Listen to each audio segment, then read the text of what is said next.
Bruh. Bruh.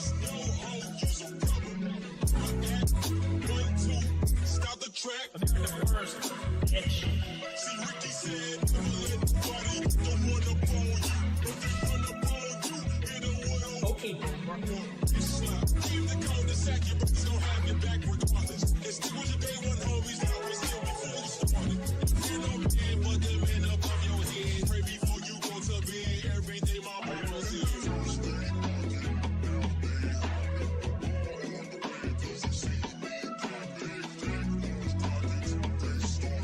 not my words, not my rules. I just enforce them, all right?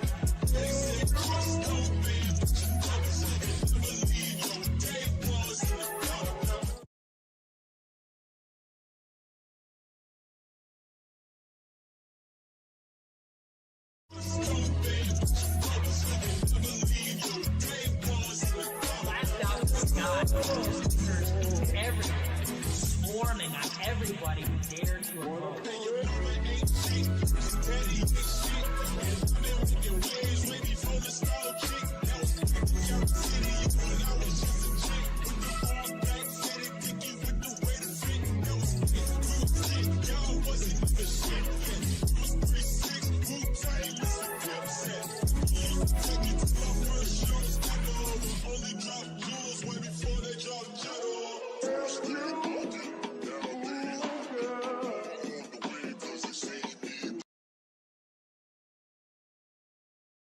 Hit me on the bullshit.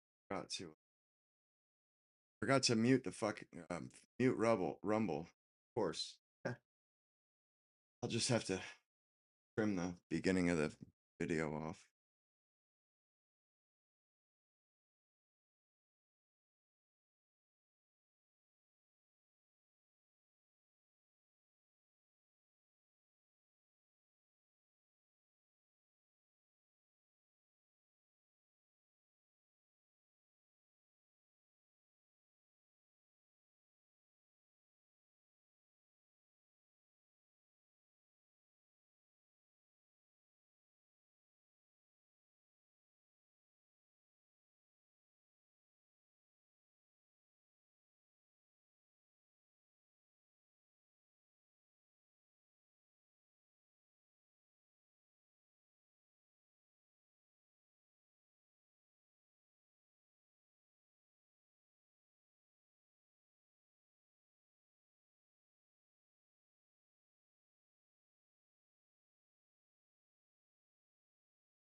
Oh, that's what's happening.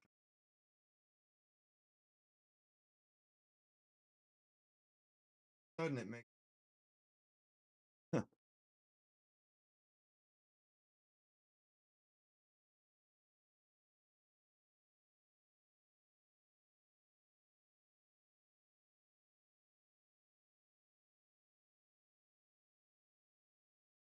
it's so weird that he I hate when he does that, when he puts out his alert and then takes another 20 minutes. Like, bro, just wait to put out the alert, man. Put it out when you're about to go on in 30 seconds or whatever. Don't put it out when you walk into the studio or something. That's dumb.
Whoops.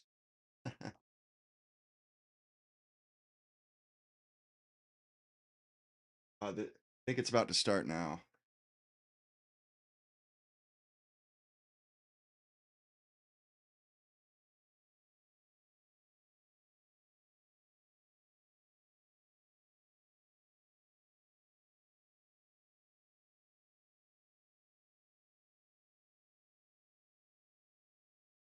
Hope so, anyway.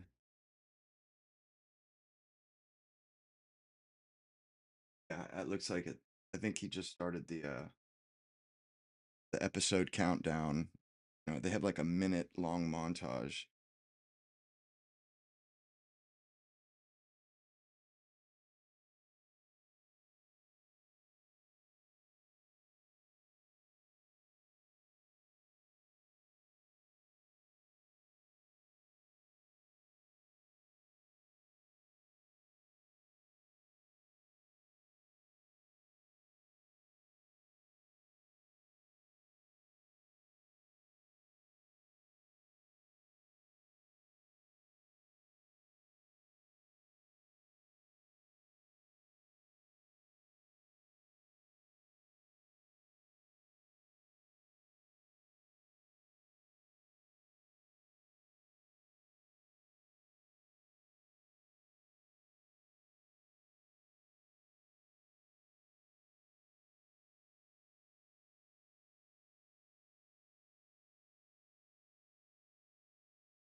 Should be. As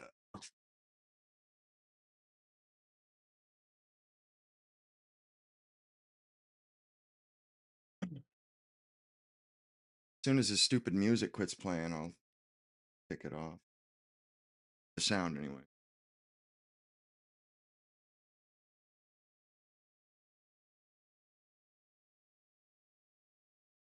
My dudes. Everybody's feeling lovely this evening.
Erica first. Erica first.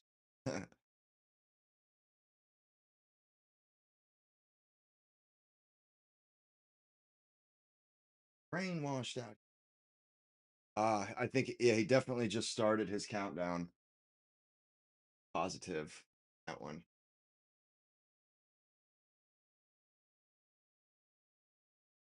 It's funny, I've learned the rhythm of his startup. So when it's not, because it has a very set order that each song and stuff plays in, and I can tell when something's out of place. When, because it just sounds out of place. It's like, wait a second, this isn't the song I should be hearing right now. Oh, on. He just went live, just started the countdown. Pretty cool.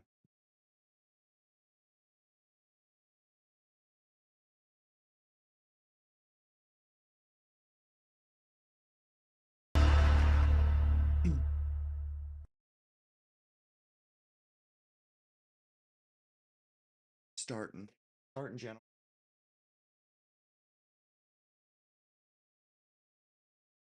Yes, America first. America first.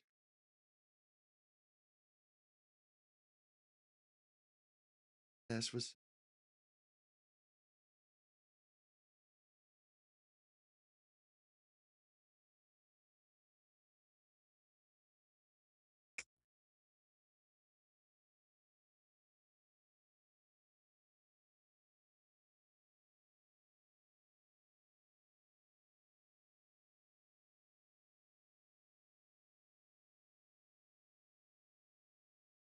I do declare.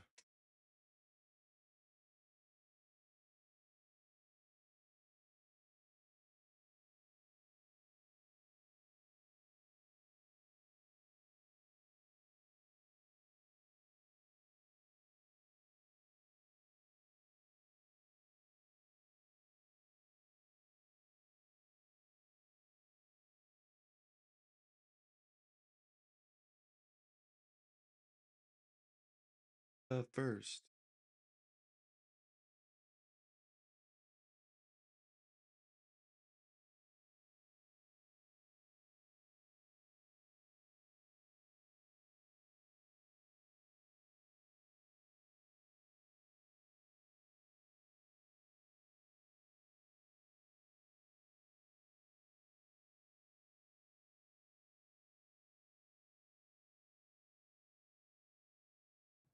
Good evening, everybody. You're watching America First. My name is Nicholas J. People's Fuentes. champion. We have a great show for you tonight. Very excited to be back here with you tonight on Friday. That delay is We have a him, lot to not talk me. about tonight, lots to get into. Big show. Tonight, we're going to be getting into the Jeffrey Epstein story, which I promised you on Monday. And I know that a lot of people have been critical of my posts or jokes or takes about Jeffrey Epstein. And Monday night, I went through some of the biggest hoaxes that we've actually seen that have come out of the Epstein files and some of the discussion about the Epstein files since they were released a little over a week ago.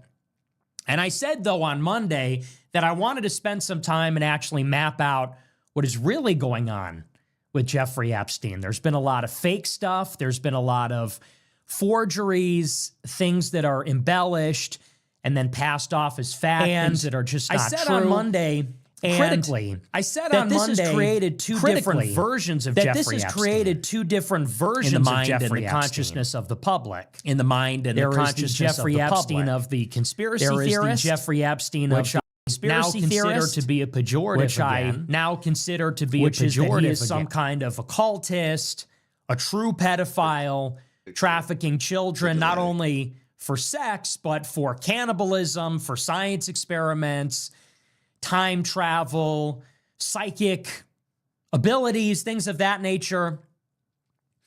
And there's this picture of Jeffrey Epstein that emerges, and we'll talk about who is promulgating this, that really has no bearing in reality at all.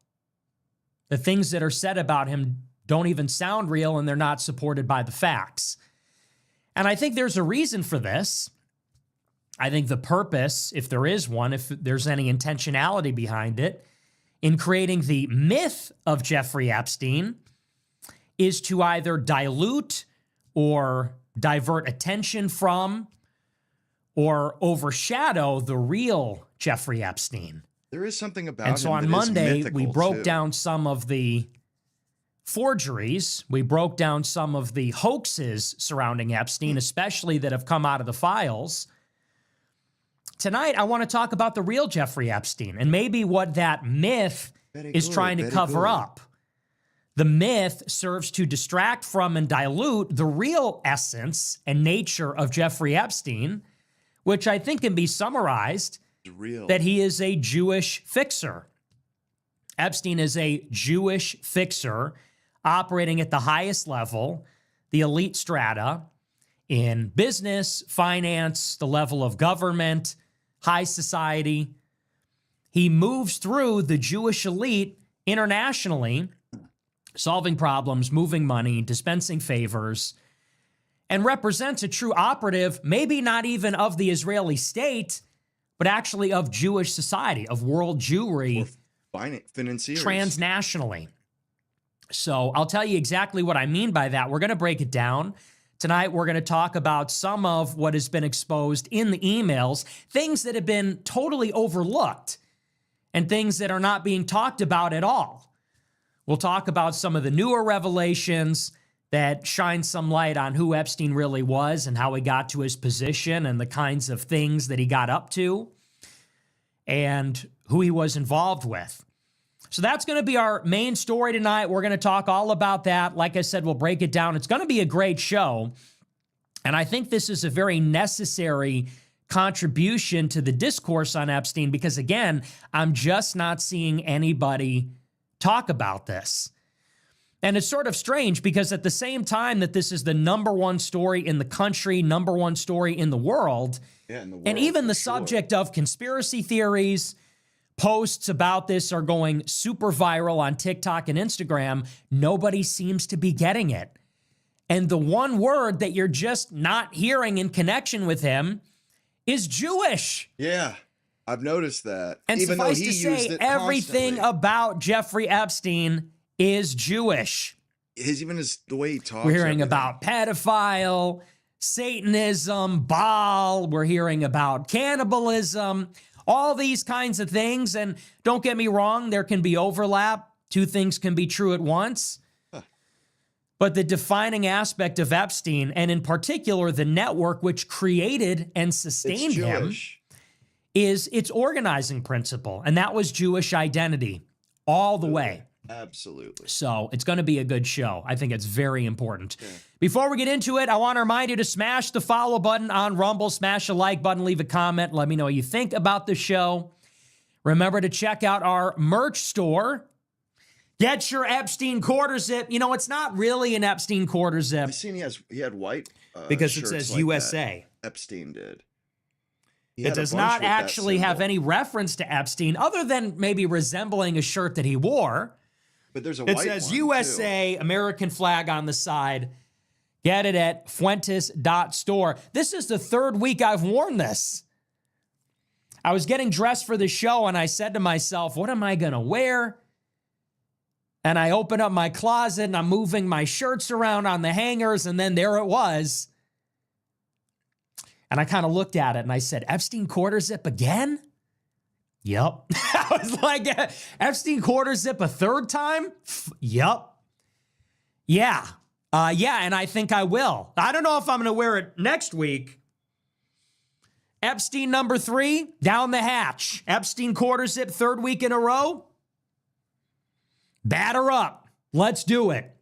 And we have to because we're talking about the files. So we're going to get into it. One other thing, remember to check out our subscription site, AmericaFirst.plus. If you want to support the show, $15 a month, get access to our website. We're launching the brand new version of it. Very soon, we're going to have MP3 downloads. So if you want to download it on your phone, listen to it on your commute to your wage slave job, or while you're doing your workout or whatever it is you people get up to. That's AmericaFirst.plus. $100 a month, you get access to the Telegram group chat that I am in. And I'm in there hanging out with you guys, talking to you guys bonus content, voice messages, and the satisfaction is through the roof. Everybody loves it. Everybody that signs up says it's worth the money, worth alone for the bonus content, but that's AmericaFirst.plus. Okay, with that, we are going to dive in. And like I said, the way I want to start the show is talking a little bit about the conversation surrounding Epstein online, because I find it to be deeply problematic. And I know that I've been the subject of a lot of controversy because of this conversation for comments that I've made. I said that Epstein was not a true pedophile in the sense that, strictly speaking, according to definitions, dictionary definitions, the girls that he preyed upon and groomed were aged 14 to 17. At least that's underage. He also trafficked other girls that were above the age of 18, up to 25, early mid-20s. And people took issue with that. I'm not defending that. I'm not saying that's okay or legal. Of course, it's still a crime, and of course, it's still depraved and deeply immoral. He's trafficking vulnerable women for prostitution, effectively. And I think there's nothing good about that. Strictly speaking, though, we have to define our terms and we have to create the correct categories. And I've said the reason for this is because you need to understand what Jeffrey Epstein was doing. What was his function? What was his role? And that's the question that we're going to answer tonight. Now, the reason we have to talk about his specific activities and draw those distinctions and define the age groups and the type of activity that was occurring, it's because that actually tells us what he was. And so I've seen for the past couple of weeks, people are fixating on the fact that he was a sex trafficker. They call him a pedophile. Conveniently and they not focus saying on he's some of the Jewish. most extraordinary and wild and actually uncorroborated, unsubstantiated claims in the files. Don't want us to. So, be for worried example, about they the look at alive the billionaires. claims about the youngest victims under the age of 14. Let's talk about the guy who's already And dead. they talk about ritual abuse with occult or religious significance. They talk about cannibalism, torture, and murder, these sorts of things.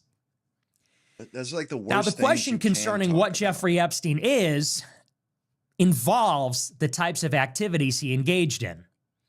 And the fixation on those kinds of claims, which for the most part have not been proven, are not substantiated with evidence, in many cases involve just basic errors, basic forgeries using artificial intelligence, transcription errors, data corruption, these sorts of things. And I'll give you some examples in a moment. The fixation on those sorts of claims tend to support a theory of Epstein which says that he is some kind of occult-like satanic religious figure, that the island and the activities he was involved in suggest that he is involved in some kind of occult cabal that secretly controls the That guy world is not and has religious. maybe no He's not relation religious. actually to any organized religion, has no relation to Judaism, might not even have a deep relationship to the Israeli state or the Russian state or the CIA, but is in fact higher than those states. And so you then tend to get some conspiracies which say that this is an Illuminati thing. It's a Khazarian mafia thing. People talk about occult sects. For example, those led by Sabbatai Zevi and Jacob Frank in the Middle Ages and the early days of the Enlightenment. And so when we talk about what Jeffrey Epstein was doing, of course, this is in the service of understanding what Jeffrey Epstein was. What he did suggests his purpose, and therefore what he was really involved in, who he was associated with, and the kind of operation he was running and why he existed. And as I said on Monday, so much of that is problematic. We went through on Monday some of the most viral claims that have emerged from the Epstein files. And I went through some of them on the show. I even talked about them on Telegram too. For example, there was an email that said that Epstein made a bank transfer to an entity called Baal. And this is something that the conspiracy theorists took and ran with. And they said that this was evidence, this was established fact, and supported the claim that Epstein was some kind of occult Satanist. They went through these 3 million documents. They did a command find or an AI search. They found the name of an ancient deity mentioned in the Bible. And they said, this email, which is already vague and ambiguous, this mention of Baal, this verifies the claim that he was some sort of satanic Kabbalist. Well, we found out that this was most likely a transcription error. And whether the original document was scanned or maybe the entry was mistyped, upon further inspection, it was very clear that it didn't say Baal at all. It actually said bank name. It was part of a receipt for a wire transfer, and under that was all the other information you would expect on a wire transfer.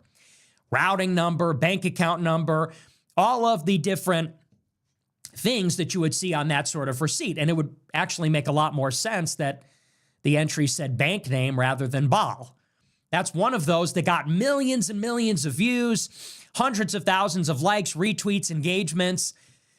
And surely you have many people in the country that now perceive that as an established fact. That is in their mind, that's in the consciousness that that is something that actually happened. He's a satanic pedophile. There are other instances in the files. For example, a well-known Indian sent an email to Epstein talking about doing hot yoga in New York City. And the email was very vague, very short. He said 30 between 6 and 7 at 9 a.m. This was one of the emails. That was the line. I saw people posting this uncritically, again, with tons of engagement, and they said, well, surely that means there are 30 6 to 7-year-old children who are showing up for hot yoga at 9 a.m. in New York City. Like, that even makes sense. But of course, people saw the numbers. That is something that confirmed their pre-existing bias, their pre-existing theory about Epstein. And so people didn't even think about it. Think about how ridiculous that would be, that there's a class of 37-year-olds doing hot yoga in the morning. No sense to me. How would that even be possible? How does that even make any sense? I don't think there's a lot of 7-year-olds doing hot yoga in the morning on a weekday. Yeah, or to get 30. Well, it turns out, if you actually need evidence beyond just common sense, that if you go on Google Maps, the name of that hot yoga studio, which has since been closed down, well, it happens to be located on 30th Street between 6th and 7th Street in Lower Manhattan. So it's not 30 6 to 7-year-old girls. That was actually just the location. And there were many, many examples of this in the files. There was another one. And these have actually come out since my show on Monday. Yeah, I went over about a half dozen of these on my show on Monday. These are new ones that I've seen crop up over the course of the last week. There was another one. Email from Epstein. He said, we have a yummy 19-year-old who is coming to visit. 19-year-old Brazilian girl. Well, unfortunately, many of the emails, when they were uploaded, the data was corrupted. And you'll find throughout the emails that many of the characters, many of the individual letters or numbers are replaced by an equal sign or some other form of punctuation, which in context doesn't make sense. So it turns out that in the emails, that 1 in 19 actually is shown as equals 9. So a lot of people are posting an email that says yummy equals 9 years old. And so they think that Epstein was trafficking a yummy 9-year-old from Brazil. So stupid. Well, if you actually inspect the files, you'll find the original document says 19. The 1 was corrupted, replaced with another character. People just overlooked that. They chose to ignore that there was something in there which maybe didn't really make a lot of sense. That there's an additional character there, but for them it was invisible. And so you see this kind of stuff throughout the Epstein files. And as I said on Monday, why am I doing this? This is the question I hear. This is what I see all over X, because I and other people like Michael Tracy and Richard Hanania and others have been trying to separate out the fact from fiction. We're looking at the 3 million files and what is being reported about them on social media and the viral claims, the most extraordinary claims. And we are actually trying to discern whether the information is true. Is there actually a video of a girl tied to the grass being tortured with a magnifying glass? Is there actually a yummy 9-year-old? Are there actually 36 to 7-year-olds doing hot yoga? We are trying to discern whether the claims are real, whether the information is substantiated, whether there's evidence. And I see people online say, well, why? Why are you defending Epstein? Why are you scrutinizing what is being posted on Twitter? It's like, why do you want to Is it smear because him for with one stuff he reason didn't or do? another, you're supporting him, defending him, want to exonerate him or absolve him of guilt? But what, And we the should answer just, is no. Everything should stick to It's him not about because he's defending dead? Epstein. It's not about absolving him of guilt. It's ridiculous. It's about achieving an understanding And of the who this truth. person really was. Yeah, the what he was truth. really doing, what he was really all about. To do that, we actually have to have some basis in reality. We actually do need real. Knowing that stuff is going to give us a better idea about the rest of these degenerates and their network and the psychology of these degenerates. This stuff is important, folks. Evidence. We actually do need to see things that are real and not fake, not AI forgeries or, like I said, typos, scanning errors, data corruption. We actually need the real information. We do. And as I said on Monday, the reason this is so important is because when we're looking at the facts, we're also engaging in narrative creation. So if you are looking at all of the fake stuff over the past week, you've seen that all of this has been assembled together into a narrative, a conspiracy theory. All of that contributes to a picture of who these people think Epstein was. And so the kinds of things that I see on TikTok and on Instagram and on Twitter, it is a summary of the facts. And it says something like Epstein is a pedophile, Satanist, controlling our government. This is the refrain that I see on all the viral posts. Our government is controlled by satanic pedophiles. Our government is controlled by occult pedophiles. Our government's controlled by satanic child molesters.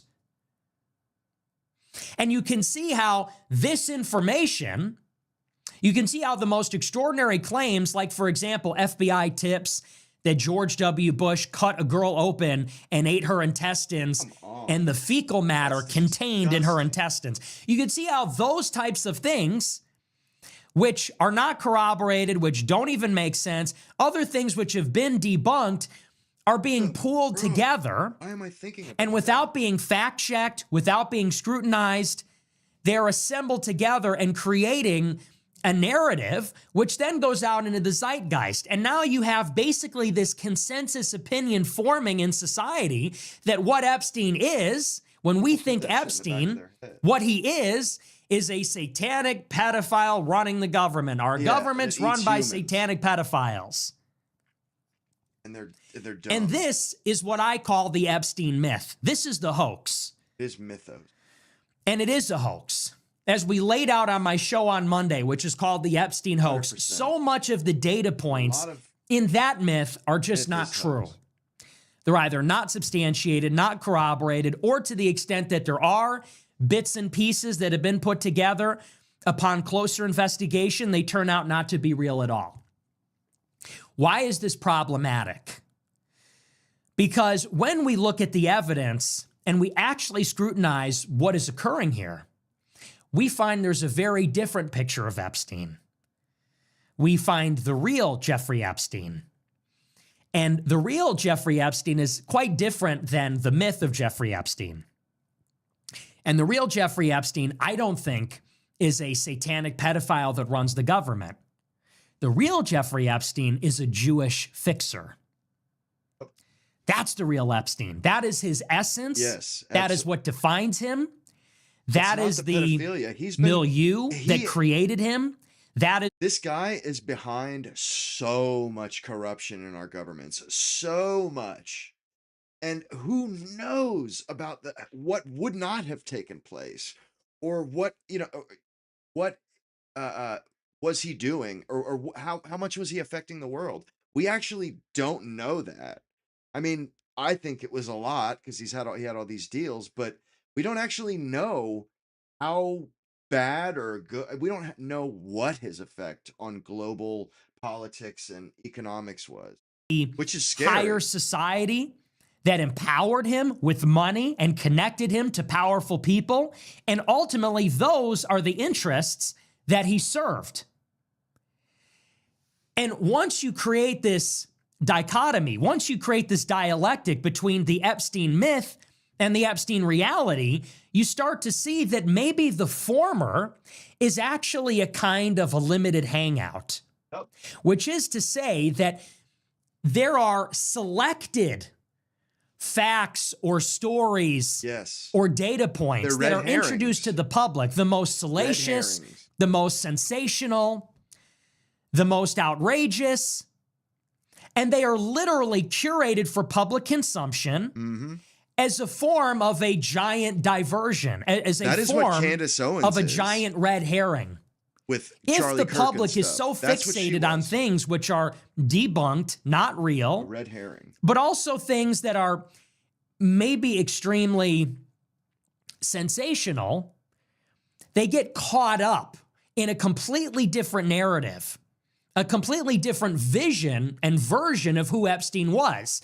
And then they never actually get down into the real facts, the real information, and ultimately, which elucidates the real Epstein. And so in a way, it's sort of like a layered psyop.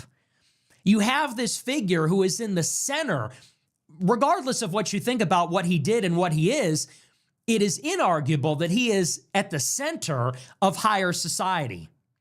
He is a connector and a nexus for business, intelligence, government, for different countries. He's at the center of elite society. This person is exposed completely to the world, and all the people and how they operate and their dealings are exposed with him. Their emails, their investments, the places they went, the people that they knew, it has all come to light because he went down, the DOJ collected all of his information, and now it is in full public view, and there is attention on it, lots of attention. Now, how might you obfuscate the truth if it's in plain sight? How would you obfuscate if you are these powerful people and you want to protect this racket? And you want to conceal something which has been so exposed and for which there's so much attention on it, how would you conceal it?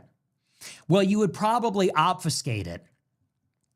If you can't exactly hide it, if you can't get people to stop talking about it, maybe you give them something else to talk about. Maybe you give them something more interesting to talk about, something more sensational, more extreme. You give them something that is actually not real.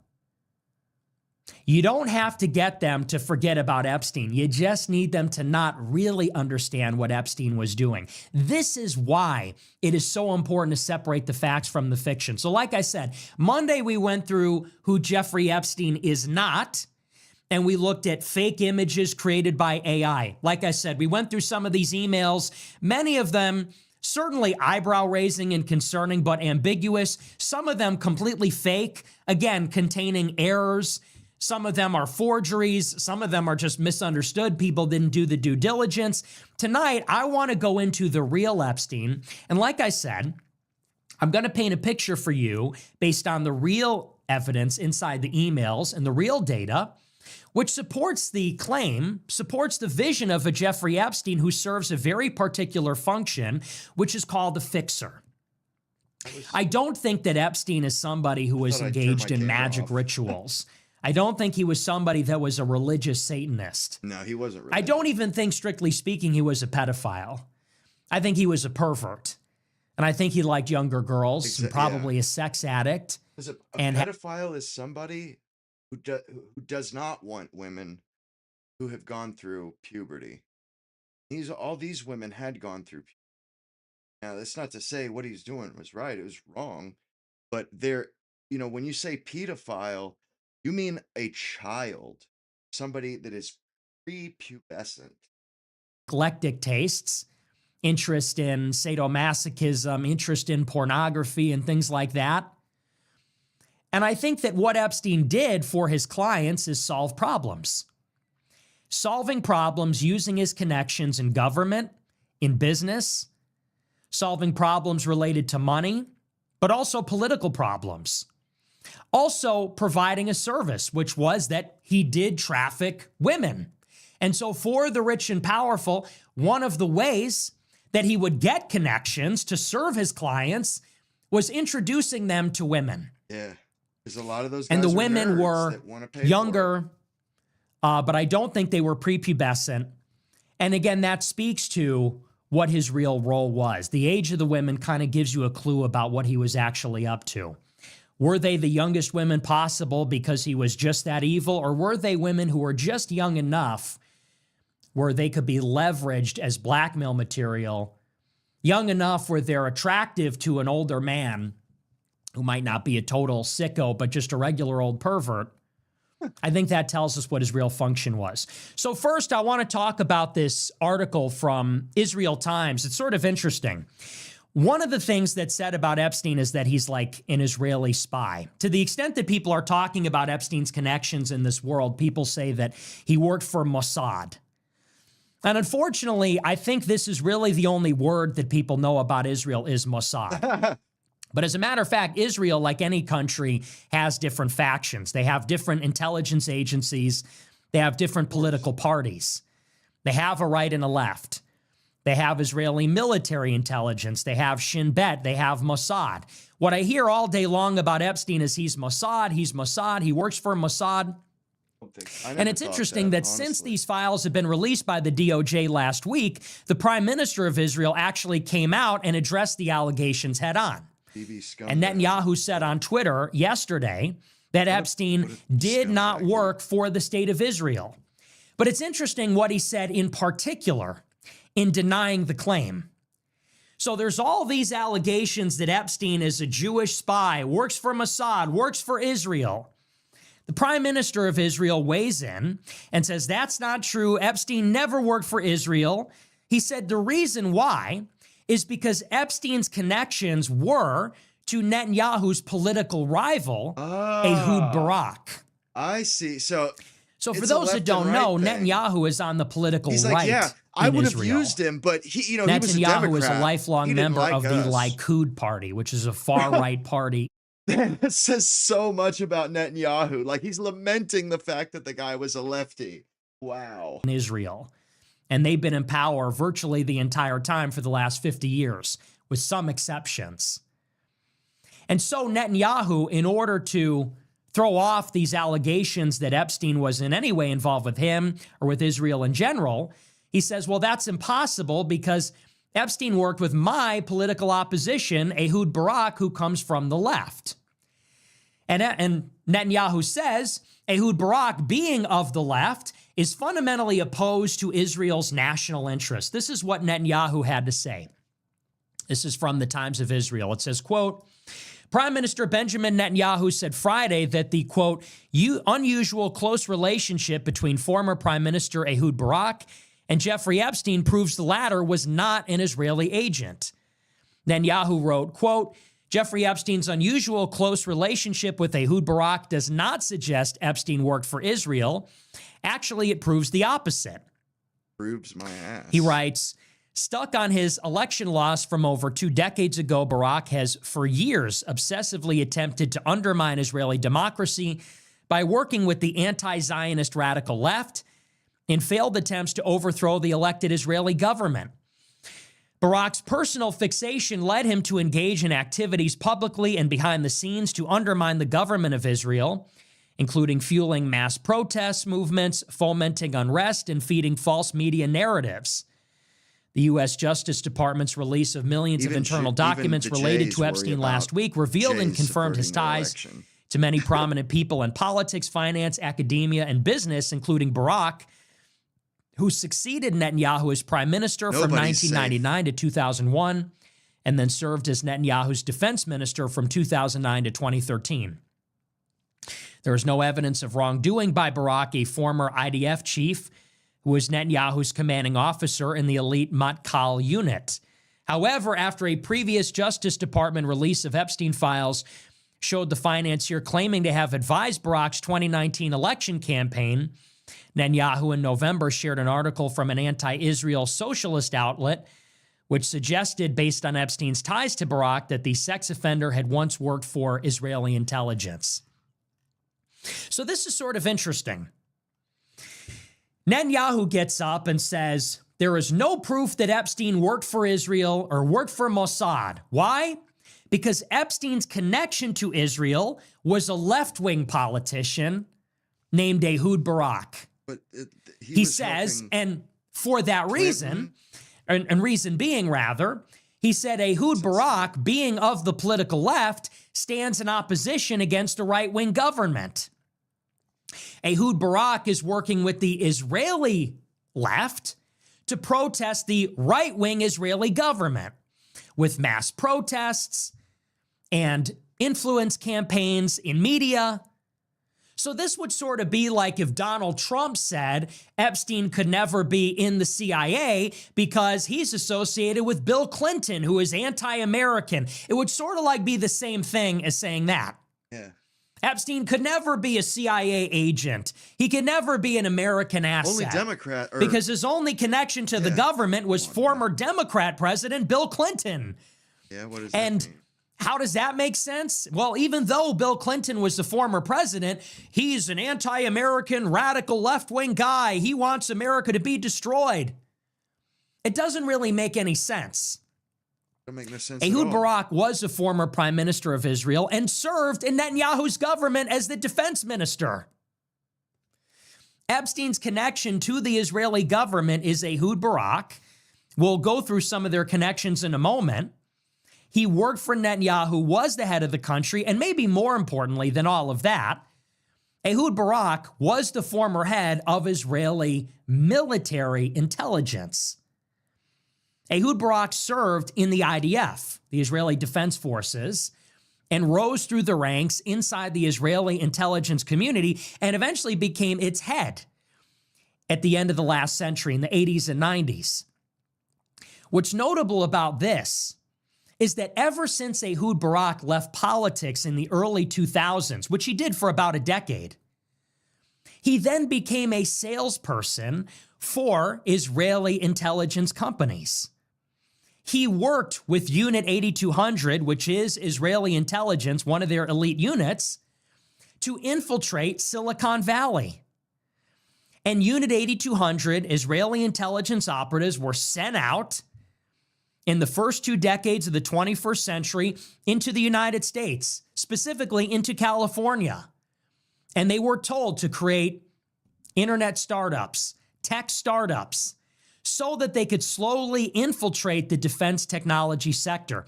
This effort was spearheaded by Ehud Barak in close proximity to and in association with the Israeli intelligence establishment. This is a story from the Jacobin magazine, a left-wing magazine, about Epstein's ties to Barak. This is what it says. This is based on the files that came out last week.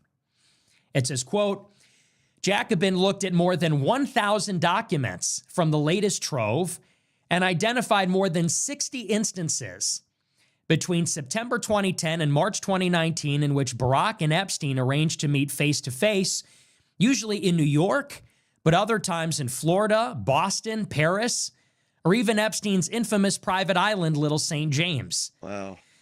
At least 7 of those meetings took place while Barak was still serving as Minister of Defense for Israel. That count does not include the dozens more times where the two arranged or tried to arrange to talk over the phone or via video call, nor their frequent email exchanges to each other.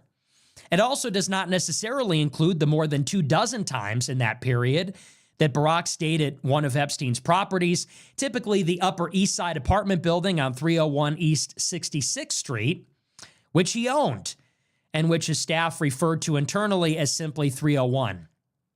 The disclosures add to the recent stream of explosive revelations about Epstein's relationship to Barak and in turn to the Israeli state. Epstein, long rumored to have ties to Israeli intelligence, has, in a series of stories by Drop Site News, been revealed to have worked with Barak to broker security agreements and arms sales on behalf of Israel. Last year, Jacobin revealed that Epstein had privately claimed to have been behind Barak's 2019 political comeback in Israel, revelations that, after being tweeted by current Prime Minister Benjamin Netanyahu, caused a firestorm in the country. Okay? So, one of the lesser reported aspects of Epstein's life, people say, well, he is Mossad. People say he is with Israel. And in a certain sense, this is a little bit vague. This is a little bit too broad and general. And I feel like this is not being highlighted at all. What I see all day, all week on TikTok, on Instagram is satanic. Yeah. He's a satanic pedophile. He's an occultist. They're drilling it in. He's a cannibal. He's part of this sort of mysterious, esoteric thing. When you drill down into it, there's nothing esoteric or mysterious at all. He was an operative working not even necessarily with Mossad in particular, but actually with Israel's military. He's working with the IDF.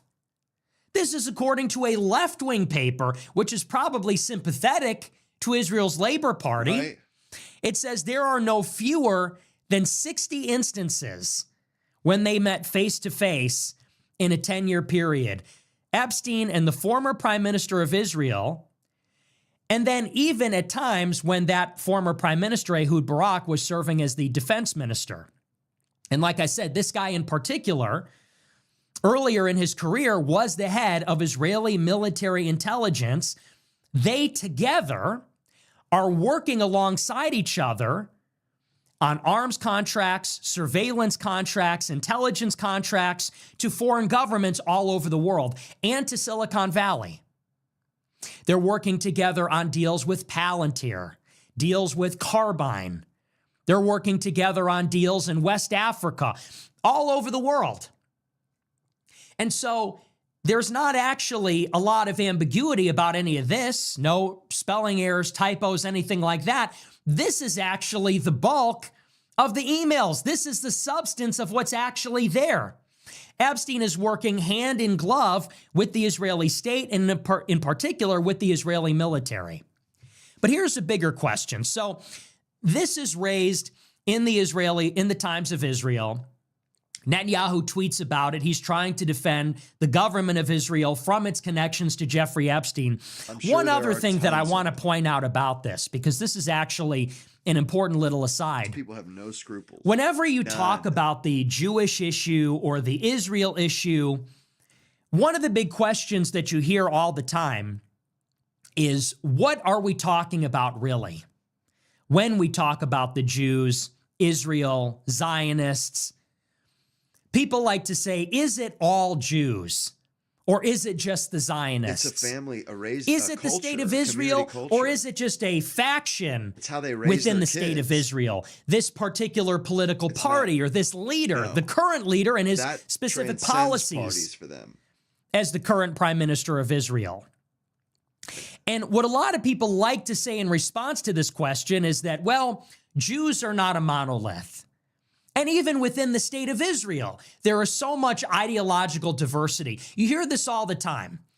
But they absolutely blow with the wind. That wind being Israel and the Jewish people. Whichever way the Jewish people go, or whichever way is best for them, that's all of them go that way. There are no dissenters. They're either in one camp completely or the other camp. They don't have their 1 foot out of a party. Like they're Republicans. People say, no, it's not the Jews. They say there is no such thing as the Jews. Why? They say because Jews are not monolithic, meaning that not all Jews think the same, believe the same things, have the same convictions. People Like say, data what dump. about all those Jews that are against the war in Gaza? What about all those Jews that maybe don't even support the existence of Israel? It's like us in Vietnam. And We then had take it people a that step further. People protested it. say even Israel isn't monolithic because there's a right wing in Israel and a left wing in Israel. People say that the right wing in Israel, the Likud party, believes the same things the Republican Party does.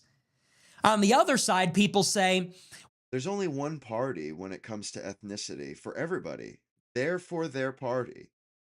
Whether it be the left or it doesn't matter. They're for their people. maybe the right wing in Israel supports the genocide, but there are other Jews that do not.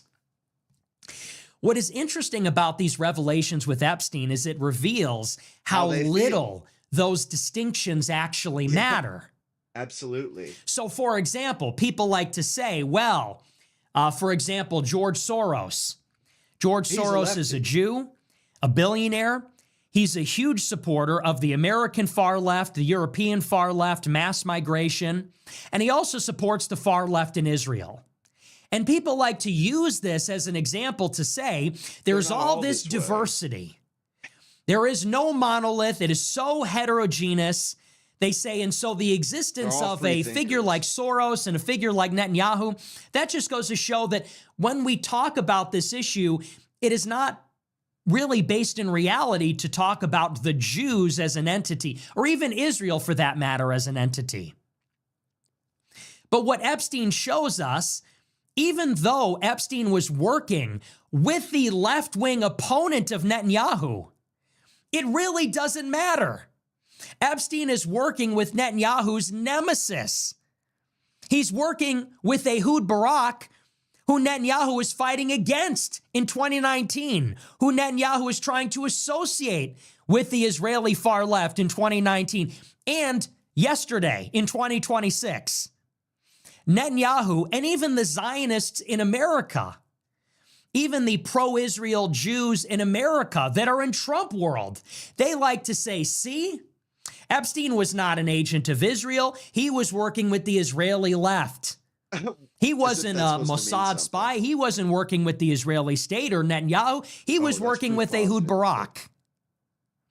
And it is true that Epstein's point of contact was with this person, with Barak. And yet it is a distinction without a difference, because at the end of the day, Ehud Barak was the head of Israel's military intelligence, not the head of left-wing military intelligence. Yeah. He was the head of their intelligence community. Straight up. He Left and used right, those I like connections in Israel, in the United States, but also in other countries to sell Israeli military tech, to infiltrate other governments, other tech companies with Unit 8200 operatives. And he was working with Ehud Barak when Ehud Barak was serving Netanyahu as his defense minister in the latter half of the last decade. So people like to say, well, it's not a monolith. There's a right and left there too. It's not a monolith. They don't all agree. They don't all think the same things. About them, Well, in they this do. case, it's a distinction without any meaningful difference. He was working with the Israeli state, and in particular with their military intelligence in their campaign to infiltrate the world's surveillance states, intelligence agencies, tech industries, and militaries. And that's just the tip of the iceberg, because I want to go even a little bit further on that question in particular. This idea of what are the Jews? Are they a monolith? Are they to blame? Here's another question. So Epstein has this relationship to the Israeli state with Ehud Barak. And if you actually read the emails, what is Epstein doing? Epstein is putting Ehud Barak on to various tech companies. Epstein is making introductions for Ehud Barak. One of the big introductions he makes is to Peter Thiel. Jeffrey Epstein introduces Ehud Barak to Peter Thiel He's playing and tries to matchmaker get for the Barak to invest American in and Peter Thiel's Israeli company, Palantir, which is very interesting. Because for those that are in the know, what Palantir is an algorithm company. It's a metadata company. Their job is to take tons of data and create algorithms and lately using artificial intelligence to interpret vast sums of data. And you could say, well, what is the use of this sort of technology? Well, for the first 8 years of its existence, Palantir was working with the CIA. And so Palantir would take all the data that the CIA collects, And the NSA. all the data that the CIA collects on foreign governments and even on U.S. citizens, all the data they collect from people overseas, billionaires, oligarchs, you name it, it's being fed into Palantir so that they can action the data. And who knows who they're giving that to, if they're giving that to their black sites, their kill squads, their operatives in the field. Then they open it up after 2008 to the FBI. And so now the FBI is using Palantir. When they're going to a crime scene and they're investigating, they're going to run the information and the names, license plates through Palantir software. Where else have we seen this license plate? Where else have we seen some of this information? Recently, under the second Trump administration, Palantir software has been introduced to various government departments and agencies, to the Treasury Department, to the Social Security Administration, Health and Human Services. Ostensibly, it was brought in under the aegis of the DOGE cost-cutting program.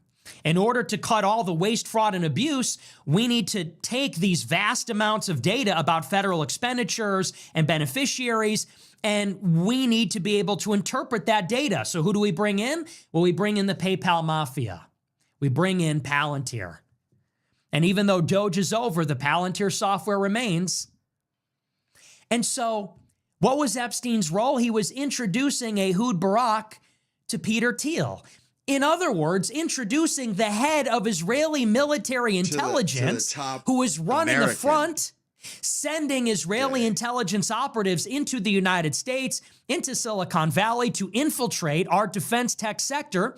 Epstein was introducing this person to our American defense tech scion, Peter Thiel, that created this now all-important company, which recently became one of the top 10 biggest tech companies by market cap. And more on that later. We'll actually unpack that in much greater detail later in the show. First, it's very important to understand, how did Jeffrey Epstein get in that position?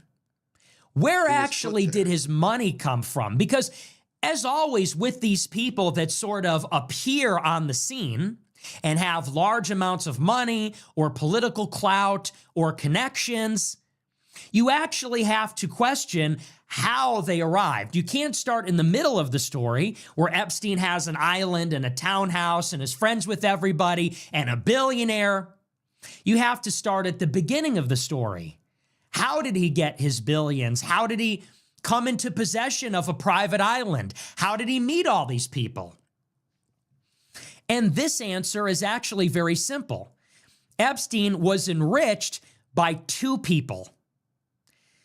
For the most part, his vast sums of money, the majority of it came from exactly two clients by the name of Leon Black and Les Wexner, both of them Jewish. First, let's talk about Leon Black. This is a New York Times article about him and his connection to Jeffrey Epstein. And then we'll work through his story and how he got to be rich and how he came to be involved with Epstein. It says, quote, Mr. Epstein had no formal training in tax and estate planning, but after a few years working at an investment bank, he convinced a few business elites to hire him for financial advice. Mr. Black found Mr. Epstein to be impressive and a little mysterious.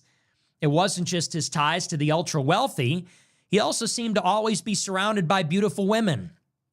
Leon Black told a publication last year, quote, he was almost like a James Bond villain. In 1997, long before Mr. Epstein became a formal advisor to Mr. Black, he and his wife Deborah put Mr. Epstein on the board of directors of their newly created family foundation. A couple years later, Mr. Black and two other Apollo executives donated $500,000 to one of Epstein's nonprofits. Epstein introduced Mr. Black to several young women. Some of the women later accused Mr. Black of abusing them. In 2002, for example, Mr. Epstein arranged for Mr. Black to meet Sherry Pearson, whom Mr. Epstein had paid for massages, according to a lawsuit that Miss Pearson filed years later and eventually withdrew. She met Mr. Black in Mr. Epstein's townhouse where Mr. Black raped her in the massage room. Mr. Black denied the claim and said he had never met Miss Pearson. While Mr. Epstein repeatedly rattled off the projects he said he was undertaking for Mr. Black, the actual role that he played, as well as the true value of his work, is unclear. Yet Mr. Epstein told Mr. Black that the work was highly valuable. Ultimately, Mr. Black coughed up the fees that Mr. Epstein requested. The total would reach $170 million in total. By a wide margin, Mr. Black was Mr. Epstein's greatest source of income after 2012. The runner-up was the French banker Ariane de Rothschild, who paid Mr. Epstein at least $15 million. So when you think about these sums of money, after 2012, Leon Black gives him $170 million. The next biggest client is only $15 million and happens to be a member of the Rothschild family. So you have Leon Black, Jewish financier, head of Apollo Global Management. Runner-up is the Rothschilds. Mr. Epstein also gave Mr. Black access to his Rolodex. Over the years, he connected him with Bill Gates and Stephen Bannon. He introduced one of Mr. Black's sons to Woody Allen to learn about film editing. Mr. Black, meanwhile, donated millions to one of Mr. Epstein's charities. Some work that Mr. Epstein performed for Mr. Black required the utmost discretion. For instance, he helped him keep a long-running extramarital affair under wraps. So this is where Epstein gets his money. How did he get rich? How did he become a billionaire? He gets it from ultra-wealthy Jewish financial clients. And think about this relationship. Epstein says that he's a tax genius. This is the cover story, that Epstein is a brilliant financier, a math whiz. And he is so intelligent, in particular with math, but also with financial instruments and tax laws and offshore bank accounts. He is worth billions to his clients. And so this is why, allegedly, his handful of clients are giving him hundreds of millions of dollars. They're under the umbrella of But it goes further than that. Epstein is effectively given a blank check. He can ask for these huge sums of money and they cough it up. He's on the board of their foundations. He's handling even their personal affairs, literally their extramarital affairs, introducing them to their girlfriends. And you got to wonder, so what is really going on here? Well, it's pretty obvious. Jeffrey Epstein is probably not a math genius. He's probably not a financial wizard. He probably isn't an expert on the tax code. What he is a fixer. He's connected. What he is somebody who introduces people to women and then maybe uses that as blackmail. Or that's just one of the services that he provides. It's hard actually to know where the one begins, where the one ends and the other begins. He introduces Leon Black to a woman who eventually accuses him of assault and abuse. Epstein also helps Black cover up an extramarital affair. So what is he actually?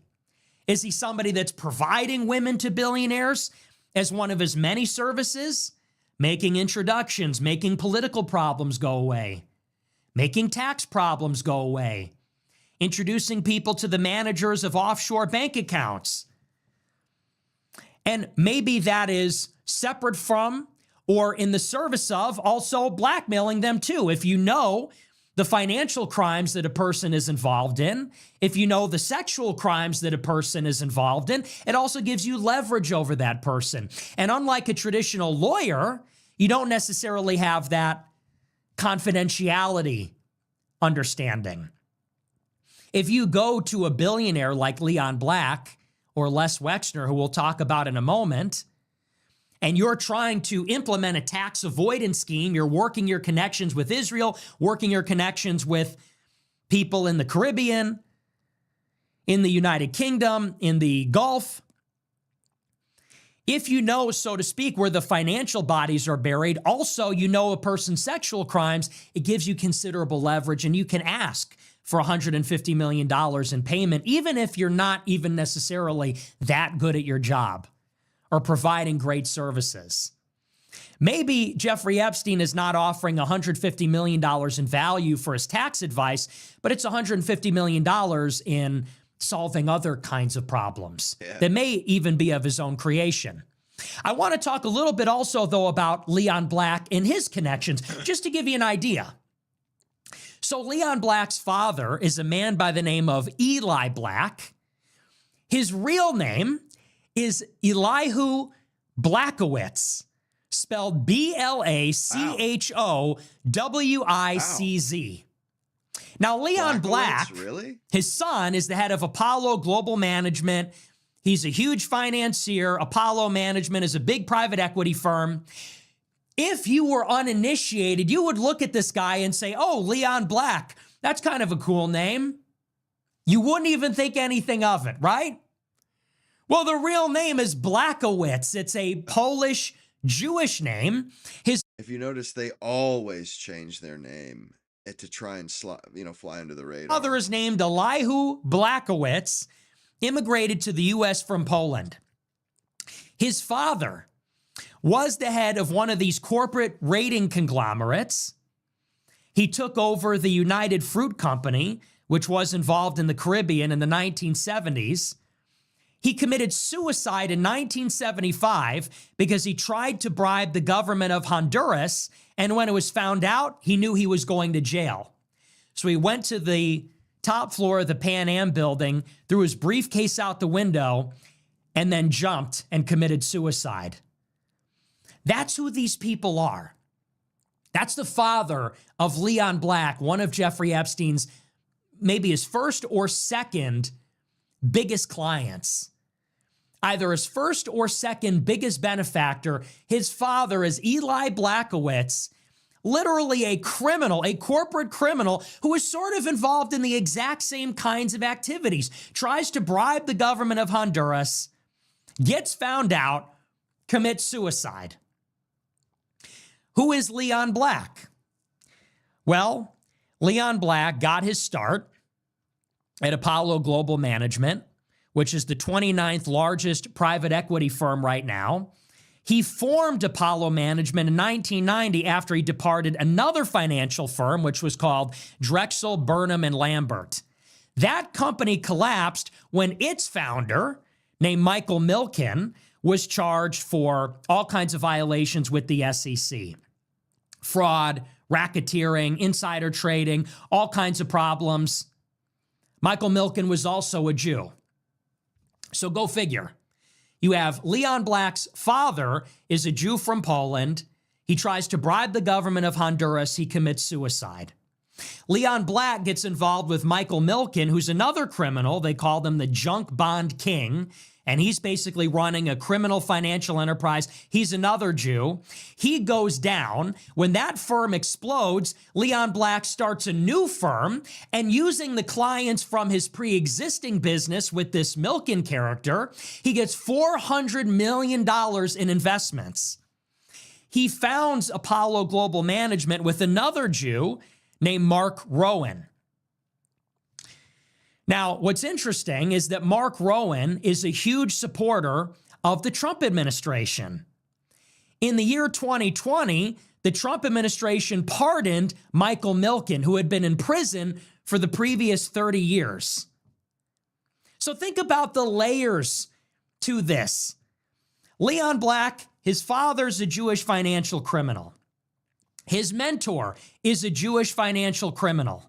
He uses his connections to these financial criminals to start a huge private equity firm, $400 million in investments off the rip. He starts it with a Jewish business partner. 30 years later, that Jewish business partner gives the Trump campaign $1 million, and Trump pardons Leon Black's mentor. This is how it works. This is the stuff of the Epstein network. But it gets better. Mark Rowan, who again is Leon Black's partner, gets Trump to pardon this guy. He also happens to be on the board of the Gaza Peace Board, which was created in October of last year to create this smart city in the ruins of the Gaza Strip. These are the connections. Now, Leon Black's son, Benjamin, is the head of the Development Finance Corporation in the Trump administration. And this is a piece from an article that he wrote with Joe Lonsdale. It's called How to Doge U.S. Foreign Aid. This is Leon Black's kid, Benjamin. He writes, beyond the absurd mission drift, aid dollars from USAID prop up corruption and even terrorism. In recent years, the U.S. has funneled hundreds of millions of dollars to the United Nations Relief and Works Agency, the UNRWA, which was defunded in 2024, only to find its employees and infrastructure implicated in the October 7th terrorist attack on our ally Israel. In Afghanistan, over $3 billion in aid vanished into unaccounted for cash disbursements. In Yemen, most aid either has been seized by or diverted to Houthi loyalists. And before Assad's fall in Syria, donor funds were routinely siphoned off by the Assad regime, with much of the aid stolen by its cronies. So Leon Black's kid is running the Development Finance Corporation, which in collaboration with Joe Lonsdale is calling for the UNRWA, which is the organization that is allocating all the relief money for Palestine, to be defunded. People are talking about cannibalism. They're talking about Baal. They're talking about satanic sex cult rituals. Meanwhile, all of this is happening in plain sight. This is the milieu that Jeffrey Epstein moved in. These are the connections. So to summarize very quickly on Leon Black, because I know this is a lot of information, Jeffrey Epstein's number one benefactor from 2012 by far, and it isn't even close, is Leon Black, head of Apollo Global Management. Leon Black gave Epstein $170 million, most likely was being blackmailed. What Leon Black provided for Epstein was not only huge sums of money, like I said, almost $200 million, but also opened up his Rolodex to Epstein. Introduced him to Bill Gates, introduced him to Steve Bannon, probably tons of other people. And more likely than not, because Epstein introduced Leon Black to his girlfriend, because Epstein was helping Leon Black cover up his tax avoidance scheme, help cover up his extramarital affair, more likely than not, Epstein was getting money from this person through blackmail.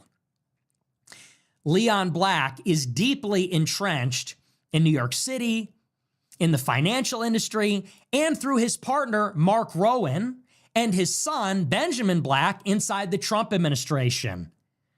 His partner, Mark Rowan, is on the Gaza Peace Advisory Board, gave Trump $1 million, got Leon Black's mentor off the hook, and Leon Black's kid is the head of the Development Finance Corporation, which, for those that don't know, that is our version of the Belt and Road Initiative. It coordinates $80 billion a year in private sector investments by the U.S. government. He's working with Joe Lonsdale effectively to cut aid to Palestine. Uncle Mark is on the Gaza Peace Advisory Board, making sure that the Palestinians are deported, making sure that Gaza turns into a smart city with Jared Kushner. While the son Benjamin is working with Founders Fund head, Stanford Review head, Palantir founding father Joe Lonsdale. Man, these people are fucking to cut insidious, foreign aid to the Houthis, cut foreign aid to the Palestinians, cut foreign aid to the Assad regime, which at the time was allied with Iran. This is what we're talking about. This is the network. Yes. Netanyahu's defense minister is Ehud Barak.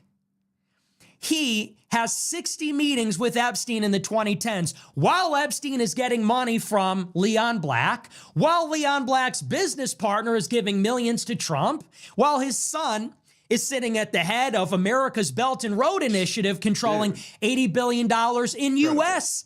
private equity or venture capital, which is being funneled with the help of Peter Thiel's, practically his son-in-law, Joe Lonsdale.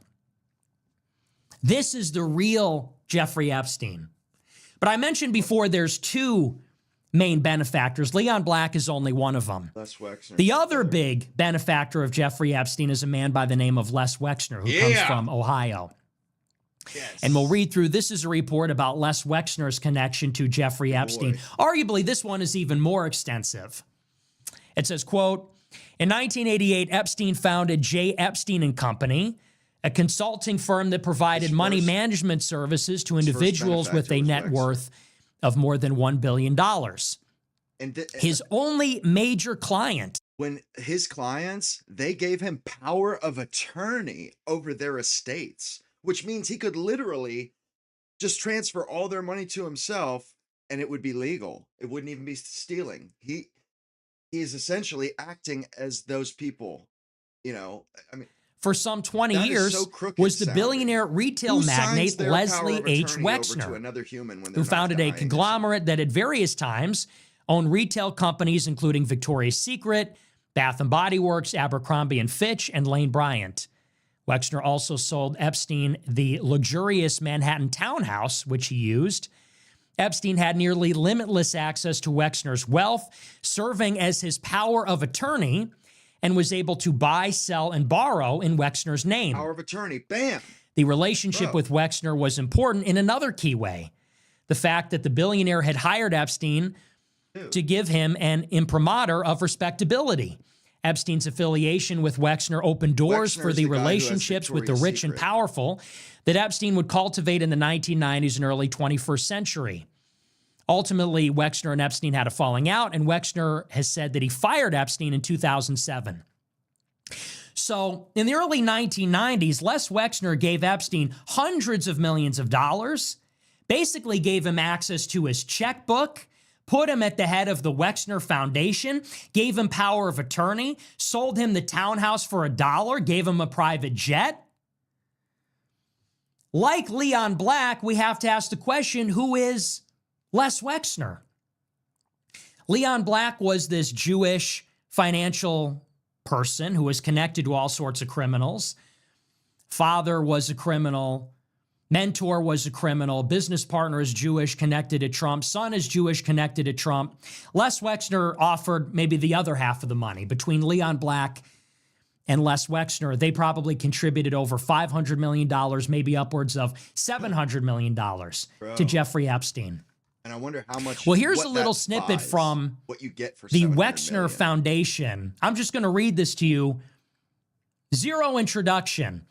This is from the Wexner Foundation website. It says, quote, close to 150 Wexnerim came together at the height of our gathering last Sunday night during the AIPAC Policy Conference in Washington, D.C. A good time was had by all as people across all of our programs networked and were prompted to share an impactful takeaway from their day with someone they didn't know. During the conference, our fellows, members, and alumni could be seen everywhere as experts leading sessions, as professionals within AIPAC, as heads of Hillels and synagogues bringing their activists, and as captains of lobbying teams going up to the Hill. During a conference that brings together 18,000 people, it was a joy to see so many familiar faces and to see the commitment, strategy, and love for Israel and evidence from so many from our Wexner network. This is the Wexner Foundation that Jeffrey Epstein was on the board of. What is the Wexner Foundation? Les Wexner forms up a nonprofit, and they have a few different programs, the Wexner Graduate Fellowship, the Senior Leaders Program. What the Wexner Foundation basically does is they go to Jewish fraternities, the Jewish Hillel Society on college campuses. They go into businesses, and they look for up-and-coming Jewish leaders. And the Wexner Foundation sends them to Israel, gets them together at conferences, for example, at AIPAC's annual summit. And these people are effectively groomed, given networking opportunities, mentorship, so that they can rise through the ranks of upper society. This is the foundation that Jeffrey Epstein is involved in. This is Les Wexner's foundation. It's basically You know, we talk about what we're trying to do with the Groypers. We're trying to get people involved, infiltrate the institutions, long march through the institutions. Les Wexner has been funding these types of activities for 30 years. And all you have to do is go on their website. They're talking about bringing together the giant Les Wexner network, which consists of college graduates, members of the Hillel Society, business leaders, and they're all coming together and meeting at AIPAC. But it gets even better than that. Les Wexner also founded a group 30 years ago, which you might have heard before. I've talked about it on the show, I think last year when I did my expose on Jeffrey Epstein, called the Study Group. The Study Group was created in the 1990s. It's a loose confederation of Jewish billionaires. It's called the Study Group. Other times it's called the Mega Group. And basically the purpose of it is to advance the cause of Israel and public diplomacy for Israel in the United States. This is a little blurb about it. It says, quote, in 1991, Les Wexner co-founded a philanthropic organization of Jewish billionaires known as the Mega Group, which uses some of its vast resources to shape Middle East policy. In 2003, Wexner's foundation commissioned GOP messaging guru Frank Luntz to advise American Jewish leaders on how to rally support for Israel. Luntz's recommendation stated, quote, for a year, a solid year, you should be invoking the name of Saddam Hussein and how Israel was always behind American efforts to rid the world of this ruthless dictator and liberate their people. So Les Wexner brings together all the Jewish billionaires, and they put money behind Birthright Israel. They put money behind Frank Luntz, who's a marketing analyst. He also created the phrase Most Moral Army, did a lot of the marketing research on the 2014 war in Gaza, but also all the way back to 2003, promoting the war in Iraq and talking up the Jewish and pro-Israel involvement in the drive to the war in Iraq. Frank Luntz also happens to be the former roommate of Kevin McCarthy, who was the Speaker of the House from 2022 until 2023. Bro, all these people are thick as thieves, man. So Les Wexner brings All of this them are group in together. cahoots. Another member of the mega group is incredible. Ronald Lauder. Ronald Lauder is Estee another Lauder. Jewish billionaire. He's the heir to the Estee Lauder fortune. That's crazy. You might remember that Ronald Lauder was one of the billionaires that got the University of Pennsylvania president fired because she tolerated a pro-Palestine protest on her campus. Ronald Lauder is the current head of the World Jewish Congress. Ronald Lauder is also a close ally of the Trump administration. And we'll get into some of his Trump admin ties, but he also happened to be deeply involved with Jeffrey Epstein himself.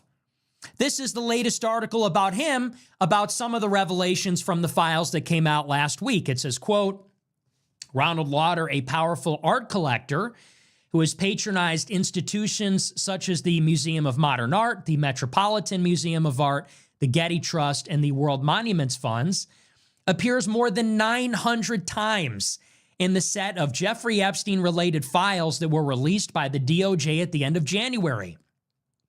Lauder, the heir to the Estee Lauder Company, appears to have met with Epstein multiple times in 2017.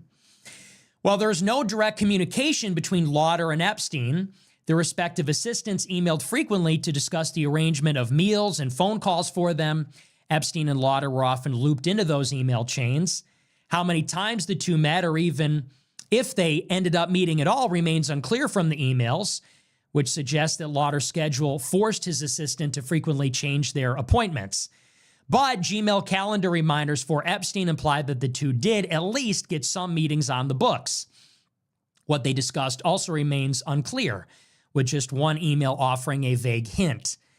In a 2017 message from Epstein's assistant to Lauder's, Epstein's assistant mentions that Epstein is seeking a conversation to offer best guidance. Epstein's assistant mentions that he wants to see 2 years of tax returns by Lauder, as well as his will. The cosmetics magnate's assistant writes, quote, I have given Mr. Lauder your message. Other documents show that Epstein may have played a role in Lauder's art-related dealings with Leon Black, another major art collector with whom Epstein worked closely. In 2014, a representative for Black emailed Epstein an agreement guiding a loan agreement for a Kurt Schwitter's work. It said Leon and Ronald Lauder decided Ronald will have the first possession, period, said the email. For those that don't know, Ronald Lauder donated $5 million to Trump's super PAC in 2025. And this has also been in the news recently. Ronald Lauder's son-in-law is a man by the name of Kevin Warsh. He was just nominated to be the chair of the Federal Reserve of the United States of America. Man, this is some crooked shit, dude. Okay? Wow. So to recap, they literally on own Les half of this Wexner, fucking country. Les Wexner is Jeffrey Epstein's other benefactor. He really got him his start. Les Wexner opened up his checkbook, gave him the New York townhouse, probably gave him $300 million, $400 million. Les Wexner, being Epstein's client, gave him legitimacy. It allowed Epstein to go and make introductions. He had access to Les Wexner's Rolodex, gave him credibility in the industry. Les Wexner's foundation is creating a network of Jews that are going to AIPAC, taking birthright trips to Israel. His foundation sponsored pro-Iraq war propaganda, which was specifically ideologically Zionist. Les Wexner also founded the Mega Group, which is a pro-Israel group of billionaires. One of the members is Ronald Lauder, who also dealt with Epstein.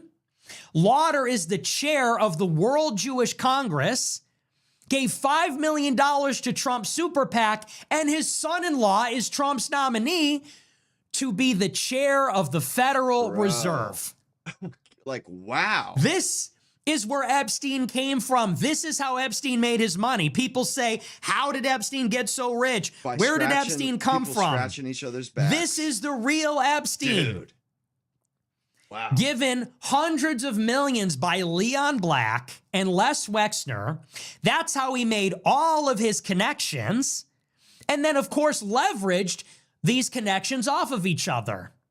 By meeting Les Wexner, he was able to meet a bunch of other people. By meeting a bunch of other people, he was able to leverage those connections to his clients. By having access to the Victoria's Secret modeling agency, he's able to groom girls. And that's another point of access. And all these people that he's leveraging one after the other, well, they all have one thing in common. They're all Jewish. And whether they support the Israeli left or the Israeli right, they're all pro-Israel. From the year 2000 until the year 2025, they're supporting Israel.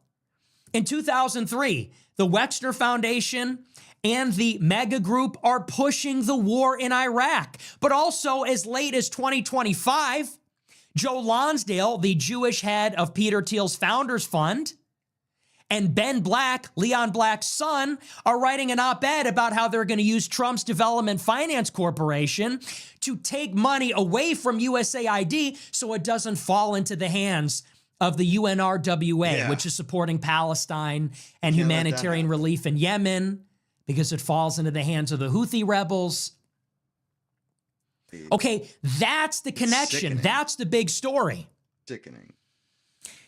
There's another connection, however, because when we talk about Epstein and this scam that he's running, where he says that he's this financial wizard, and that's why he's able to charge his clients hundreds of millions of dollars, which, by the way, is totally out of the ordinary. You might think that it's all relative, it's all proportionate. It's not. That if you're a billionaire, you can afford to pay $100 million a year for tax advice or estate planning, this sort of thing. That is so out of the ordinary. Even some of the biggest accounting firms don't make that kind of money. Not even close. And so what that would suggest is that Epstein either isn't really a money manager or he's something more than a money manager. If you're being paid 2, 3, 5, 10 times more money to do taxes for a billionaire than some of the highest and most elite accounting firms, there's a reason you're paying the premium. And you're paying that premium either because you're doing something criminal or you're paying that premium because Epstein has leverage over you. Yeah. But those are really the only two You're not reasons. paying him for And those tax reasons are advice. deeply related. Because, of course, if Epstein is doing something criminal in nature or political, which is criminal, if Epstein is helping you set up a tax avoidance scheme, if he's doing something that allows you to cook the books in some way, well, that's why you pay him more money. It also happens to be the case that if he goes away unhappy, well, he knows where the bodies are buried. So you're also paying him to be happy.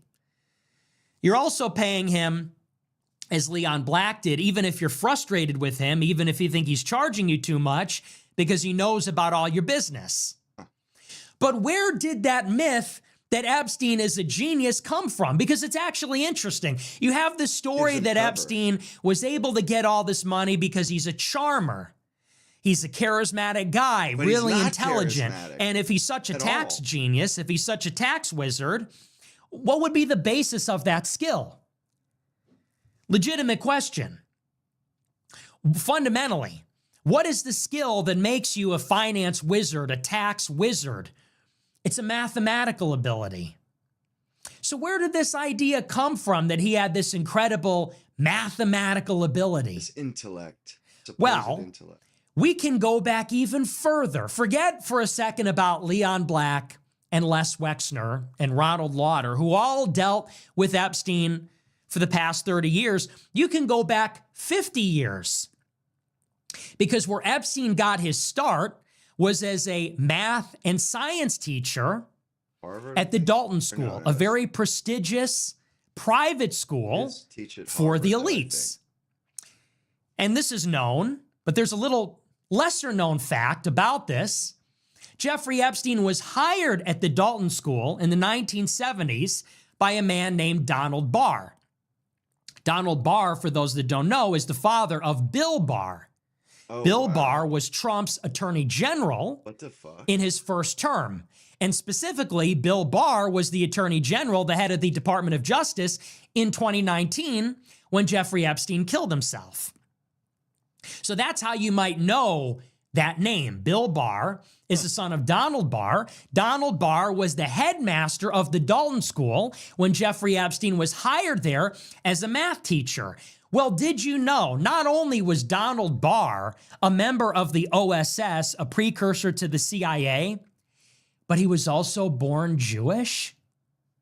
See, I had no idea. Because this is a Catholic family. Donald Bill Barr Barr. eventually converted to Catholicism, He's but I got didn't that. even know Donald Barr was actually born into a Jewish family. So go figure. Jeff all Epstein ties gets his together, start doesn't it? at an elite So private nicely. school, more on that in a moment, as a math and science teacher. He's hired by a Jewish former OSS operative, even though he had no prior experience. He's not a teacher. He doesn't have a great degree. In other words, he's not qualified for the job. And yet, anyway, he's hired at the school. Well, why does this matter? Because the first job that Jeffrey Epstein got, he got because he tutored the children of somebody who worked at Bear Stearns. And so Alan Greenberg, who was a very high-level executive at Bear Stearns, his children went to this school. Jeffrey Epstein was their math teacher and tutored them privately. And it was through that connection to Greenberg that Epstein was able to get into Bear Stearns. And from Bear Stearns, he was able to pitch himself to Les Wexner as some kind of financial analyst. Do you see how this stuff is established? And what you find when you go back to the beginning of the story, once you work through all these connections, is that Jeffrey Epstein is a creation of Jewish higher society. Absolutely. In education, in finance, in government, even arguably in the arts, in culture. At the Dalton School, which is a school for the elites, this is where all the rich people's children go Yeah. to study. That's where you want. So That's where if you go you're when a you wanna rub billionaire, if you work at elbows. Bear Stearns, if you work at Goldman Sachs, if you're a senator from New York, your kids are going to go to a school like this. And the superintendent of that school controls the faculty. The faculty interface with the children of the elites. Yep. That's a connection. Hell yeah. And you can see how Epstein got in the middle of that. It's a connection that is legitimate. They don't have to, when people don't have to twist themselves into knots to figure out, how he met these people. He has a perfectly legitimate reason. He taught at this school. But, just the fact that he taught at that school should raise eyebrows. And leverage one thing into the next. Who knows how he got that job through Donald Barr? Probably Jeffrey Epstein was involved in some way in intelligence from the beginning. And he was planted there by Donald Barr. Absolutely. Planted there at that school to make that connection.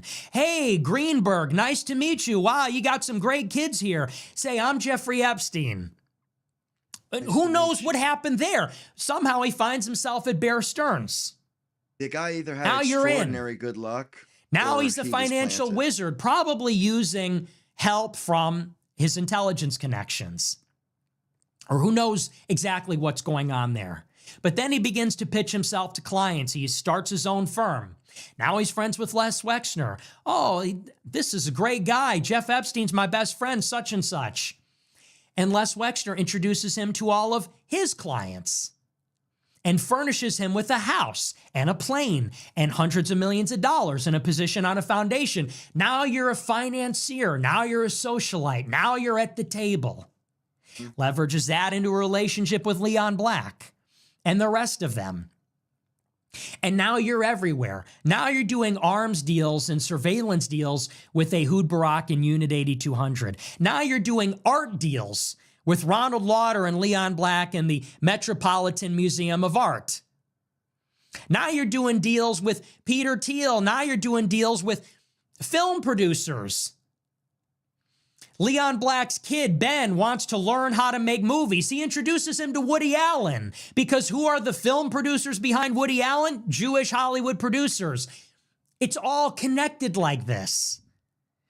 And so this is the real, it's actually in a way mundane. It's actually more mundane than you might think. But this is the real Jeffrey Epstein. He's not a satanic pedophile occultist. To the extent that that's happening, in my opinion, that is perhaps a novelty, a curiosity of the elites. And, maybe that exists on some level. I'm not necessarily denying it outright. I'm just saying that is not necessarily supported. And to the extent that it is real, it seems to be peripheral. And some people might find that shocking. I don't actually believe most of the people involved in this are actually true religious occultists. They're not. What is really going on here is that this is a financial network. It is a Jewish political intelligence financial network. And you can see that every step of the way. From Donald Barr. It's literally a way for them to use their political power in the most efficient means possible, the most bang for their buck. They don't want to let any of, if they have power that they can use, they want to use it all the time, because if they have power and they don't use it, it's a waste. So they get one of these networks together. That way they can spread the love around to everybody. Even if it doesn't benefit them, at least they're helping somebody else out with that power, somebody that they consider in their group. To Alan Greenberg at Bear Stearns, to Les Wexner and his mega group and his foundation, to Leon Black at Apollo and all of his pedigree, his mentor, his dad, his business partner, his kid, all the way through to the connections that were made in the 2000s, in the 2010s. Every other part of the story that we know. That's the real story. I also want to talk about Epstein's connection to Peter Thiel. This is something else that was revealed in the emails. And I'll tell you why this is so interesting. So one of the other big developments that we heard from the files is that Epstein actually had a big relationship with Peter Thiel. And this is a story from the New York Times. We'll read through it, and then we'll talk about the significance. It says, quote, by 2014, Mr. Epstein took an interest in Palantir, and at one point suggested to Ehud Barak, former Israeli prime minister, that he speak with Mr. Thiel about an advisory role at Palantir. Mr. Epstein was scheduled to meet with Mr. Thiel several times in 2014, and by that year had started emailing the venture capitalist for investment advice. That October, he asked Mr. Thiel if Palantir was doing a round of financing before asking Mr. Thiel whether he should invest $100 million in Spotify. In response, Thiel emailed him to hold off on investing in Spotify. He said, somewhat more bullish on Palantir, but I don't think there's a rush. Epstein did ultimately invest $40 million in one of Mr. Thiel's venture capital firms, Valar Ventures, across two separate transactions. That's Lord of the Rings. Mr. Epstein's Valar, estate still Valar. possesses these holdings, The reference. which were worth about $170 million as of last summer. So is Palantir. Peter They're Thiel both was involved Lord of the Ring. with Jeffrey Epstein. Jeffrey Epstein tried to get Ehud Barak a board position at Palantir, which is deeply disturbing because, like we talked about, Palantir is involved in many government departments and Our agencies government. since Trump got into office in a second term. Trump has a close relationship with Peter Thiel, and Palantir and the other suite of Thiel companies has become very important to the Department of Defense and the National Security Council. Epstein was trying to get Ehud Barak past the goalie, trying to get him involved in America's defense tech sector, and Thiel was going to be the nexus for that. Epstein did invest $40 million with Thiel. Thiel has that money. Thiel invested that money. It's now worth $170 million. So he is financially connected to Epstein. Now, what is Peter Thiel's real connection to the Trump administration? It's not actually, strictly Vance. speaking, the $1 million that Thiel gave him in 2016, Vance. or that Thiel funded He's his primary protege. opponents against the Republicans that voted to impeach Trump. Vance's In 2021. Thiel's protege. The real connection is through, of course, J.D. Vance. Booyah! J.D. Vance, the current vice president, owes his entire life Everything. to Peter He Thiel. was nothing. It was Peter Thiel that got J.D. Vance his first job in Silicon Valley, then got him his first job in venture capital, then hired him at his venture capital firm, then funded J.D. Vance's venture capital firm.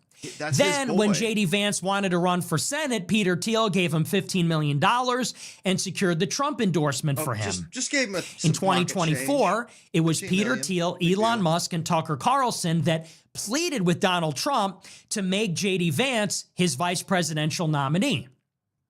But she did. So J.D. Vance, who currently is a heartbeat away from the presidency, is clearly indebted to Peter Thiel, and they have a very close relationship. Peter Thiel has a financial interest, let's say, in J.D. Vance, and vice versa. And Thiel is involved with Epstein. he knows his Now, bread- there's another bread will layer get to buttered this with that the people Vance. are actually missing because people think that it begins and ends there. People think that Epstein invested money with Thiel. Epstein tried to introduce Ehud Barak to Thiel. Thiel invested in Vance. Vance is the VP. This is the connection. But it goes deeper than this because there's a lot of other things that are going on there. For example, where did J.D. Vance get elected senator? Ohio. This is actually really important. OHIO. These are the details people tend to miss. He wasn't elected the senator from Florida or New York or Texas. Vance was elected senator from Ohio. Okay? Vance was elected senator from the state of Ohio. He moved back to Ohio in order to run for that seat. He comes from Ohio. Who else is running in the state of Ohio right now? Vivek Ramaswamy. Vivek Ramaswamy was a Yale Law School Like classmate Vance. of J.D. Vance. Some say that J.D. Vance's son is named after Vivek Ramaswamy because of that relationship. And currently, Vivek is running for governor in Ohio. How is Vivek able to run for governor there?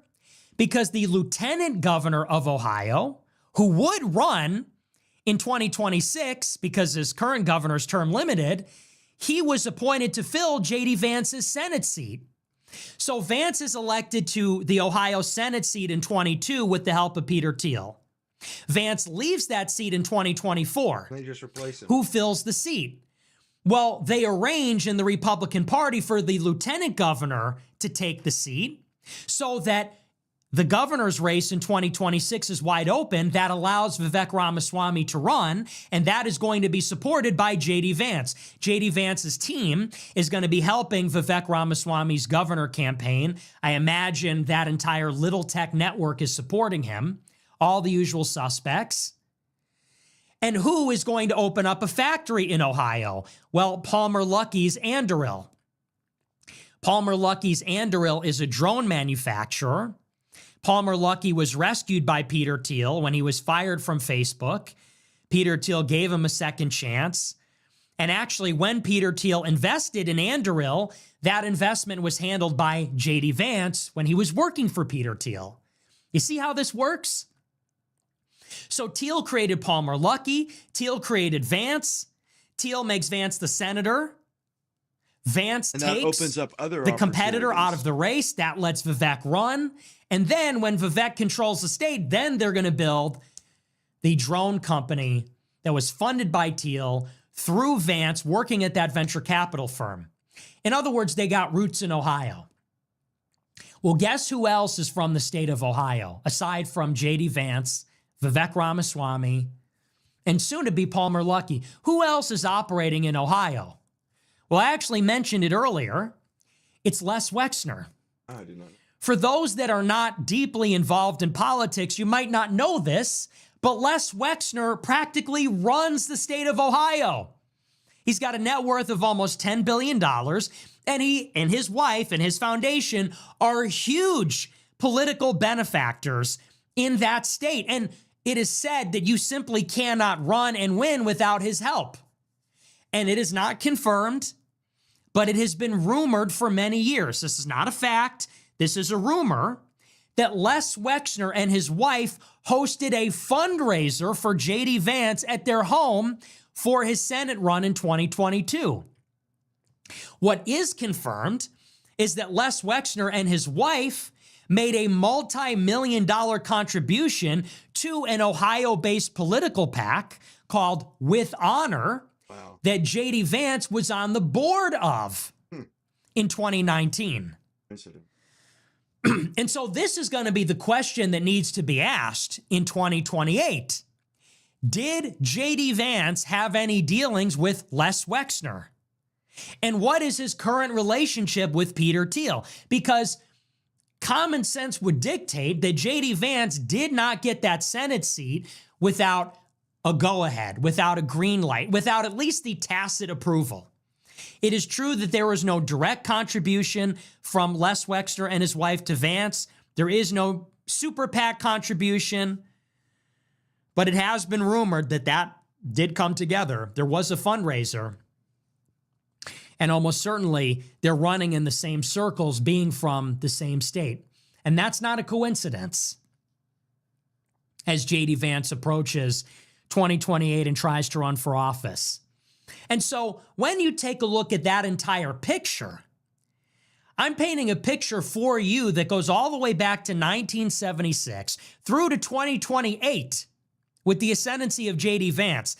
And what you find actually exists in these emails, what there is evidence for, what can be corroborated over and over again. And this is sourced thoroughly from financial reports, from testimony, from the actual emails that were released last week. When you paint the picture of Jeffrey Epstein's life, you see a Jewish fixer.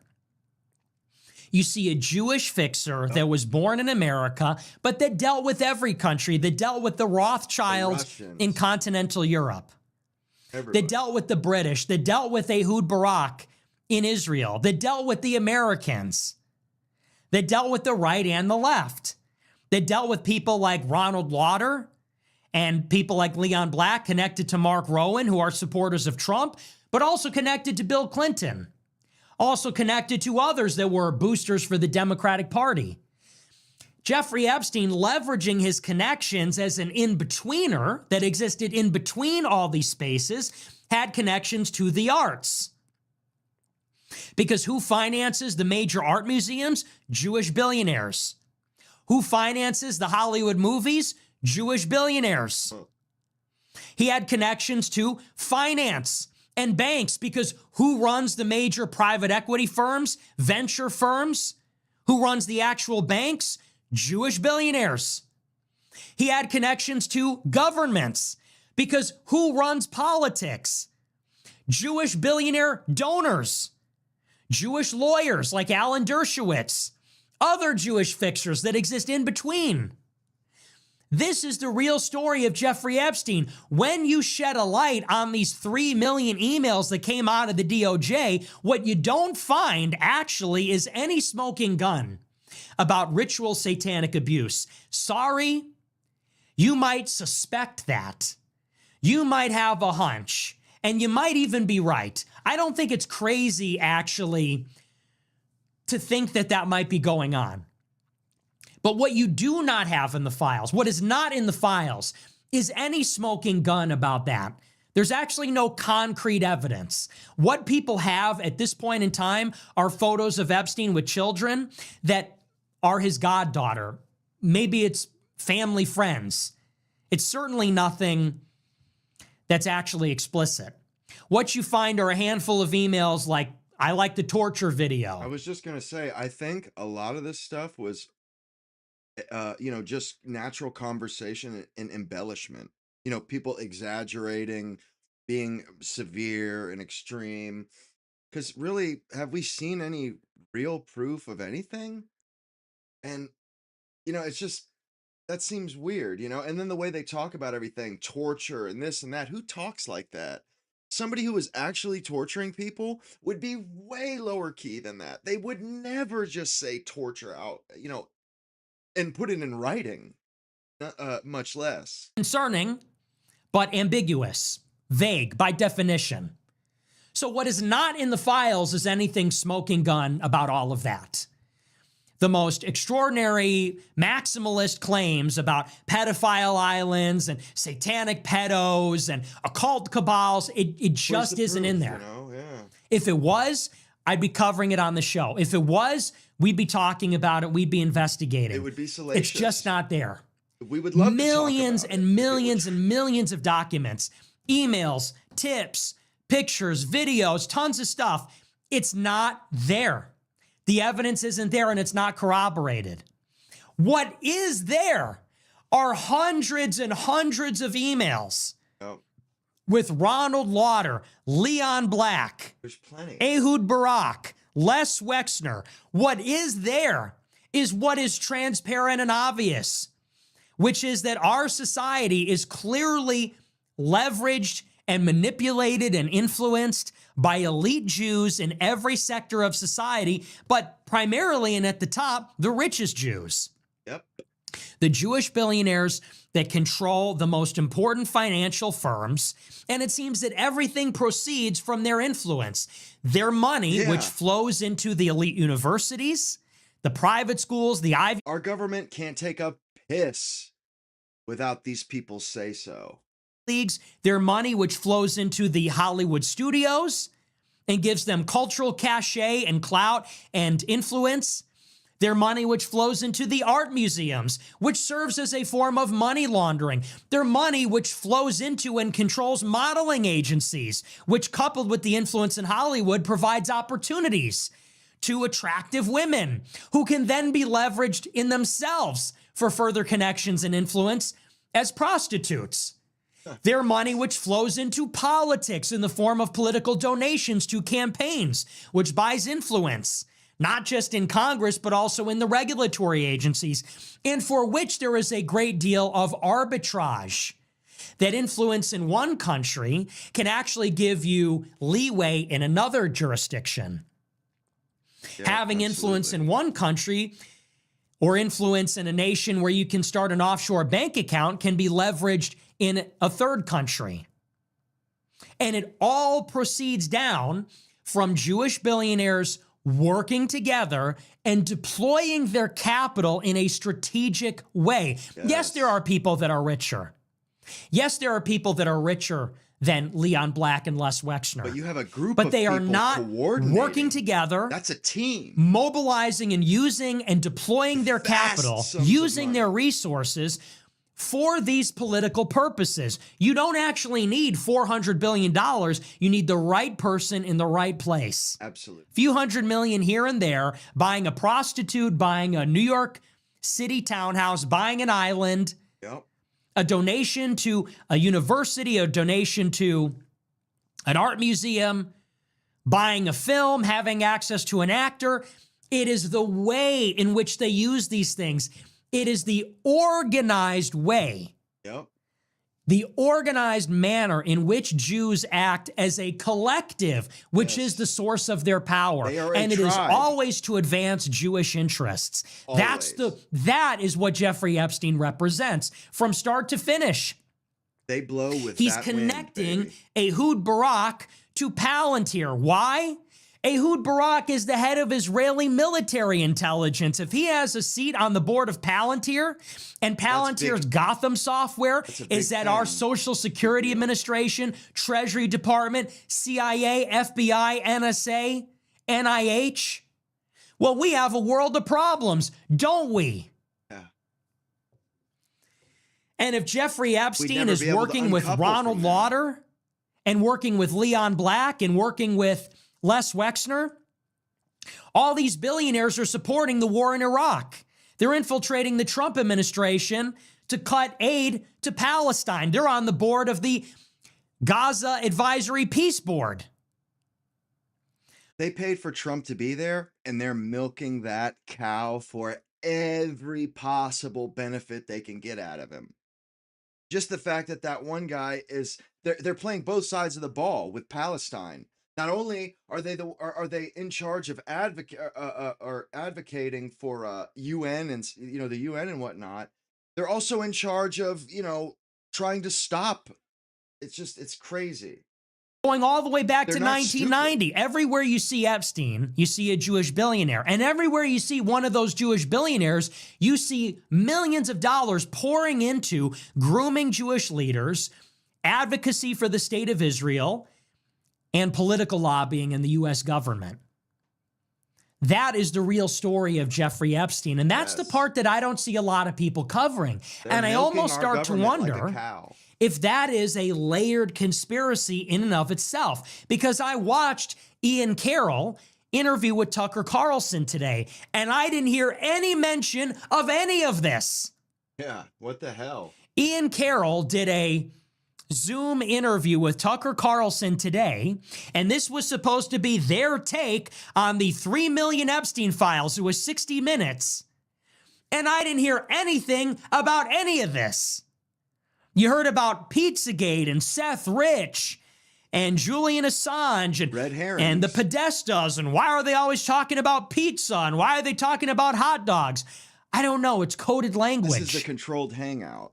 But all of that limited seems like hangout. a giant diversion from what is staring us in the face. 60 minutes about Seth Rich, Julian Bro. Assange, Pizzagate, which Julian happened, Assange? by the way, 8 years ago. Yeah. Pizzagate has been out there. Those WikiLeaks nothing emails, burger. they have been out there. They've been scrutinized. And I'm not saying we got to the bottom of it, but it's not like that's new information.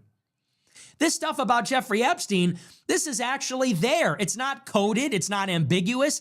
It is staring you in the face. And what it is this is the essence of organized Jewry working in America, working in society. And they're trying to get everybody off of that. We don't want you to dig, scratch the surface over here. So we give you this salacious, ridiculously dirty laundry over here. And hopefully you just pay attention to that.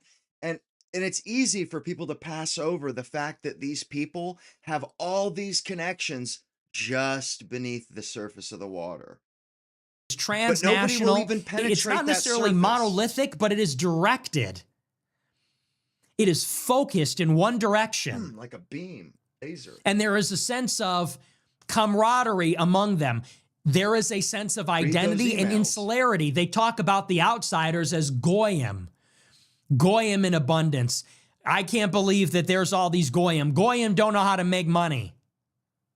That's the essence of what's going on here. And that's the part that no one wants to They know say how to out make loud. money, they just don't Tucker like says fucking their it's friends got or nothing to people do with over for it. Jews. Nothing at all. It's about the state of Israel. Oh, And yeah. it's about the particular government in Israel. No, it's not. Whether it's Ehud Barak or Netanyahu, they're part of the same thing. And whether it's Ronald Lauder or George Soros, they are in effect part of the same thing. And that thing is called world Jewry, organized Jewry. Yes, it is the Jews. No, they are not pagan gypsies. They are not Khazarians. They are not Frankists. They are not neocons. They're not just Zionists. It is organized Jewry. That is what created Jeffrey Epstein. That is what sustained Jeffrey Epstein. And that is who Jeffrey Epstein worked on behalf of. That is the story. And that's the part I don't see anybody talking about. So people have been asking me all week, you're defending him, you're covering it up. Why are you trying to refute these allegations? Because I truly believe this is a limited hangout. This is a layered conspiracy. Something did happen here. This is a revelation about how power works in America. And how we're getting And rather than look at what is staring you in the face, something far more spectacular and sensational is being dangled in front of you to distract you. And so everyone is using the words satanic pedophile, and no one is using the word Jewish fixer. Everyone is using those words, pedophile elites. No one is using the words Jewish billionaires. And that's what it is. What unites them together is not their love of pedophilia or their worship of Satan. What unites them is their Jewish identity. That is why when they email each other, they talk about Goyim in a pejorative way. That is why they have these deep connections to the Israeli security state. That is why, down to a man, they are participating in the pro-Israel cause politically. That's what's going on here. So that's the truth about Jeffrey Epstein. Once you put it together, it's unignorable and unavoidable that that's what he represents. So that's our show about Jeffrey Epstein. That's our expose. That is what is new in the files. Okay, so he's connected to Lauder. Think about the degrees of separation, even in this Trump administration. The head of the Development Finance Corporation is Leon Black's kid. So Jeffrey Epstein's number 2 benefactor, his son, is heading up the Development Finance Corporation. Do you know how insane that is? Jeffrey Epstein, the mastermind, the monster, his number 2 benefactor that gave him maybe upwards of $300 million altogether, his son is running the Development Finance Corporation, which is our version of Belt and Road. So we're giving money away under the auspices that it's a private sector investment. Development Finance Corporation, that's like foreign aid, but investing in private entities. Do you know who else is on the board of the Development Finance Corporation? Marco Rubio, the neocon who receives patronage from Miriam Adelson. Howard Lutnick, the Commerce Secretary, who is also a close personal friend of Jeffrey Epstein. So the head of the DFC, the Commerce Secretary, who is also on the board of the DFC, both 1 degree of separation from Jeff Epstein. Howard Lutnick, I hate him. Benjamin Black, who's the head of the DFC, writes an op-ed with Joe Lonsdale about how they're going to use the DFC. Joe Lonsdale co-founded the University of Austin, Texas with Barry Weiss. Joe Lonsdale's an investor in Barry Weiss, who became the head of CBS under Larry Ellison through Larry Ellison's connections to Trump. Okay? And Lonsdale is also the head of the Founders Fund, which is created by Peter Thiel. Lonsdale is also a founding father of Palantir, which is created by Peter Thiel, who is also connected to Jeffrey Epstein, who Jeffrey Epstein invested $40 million into. They're playing hardball. The nominee for the...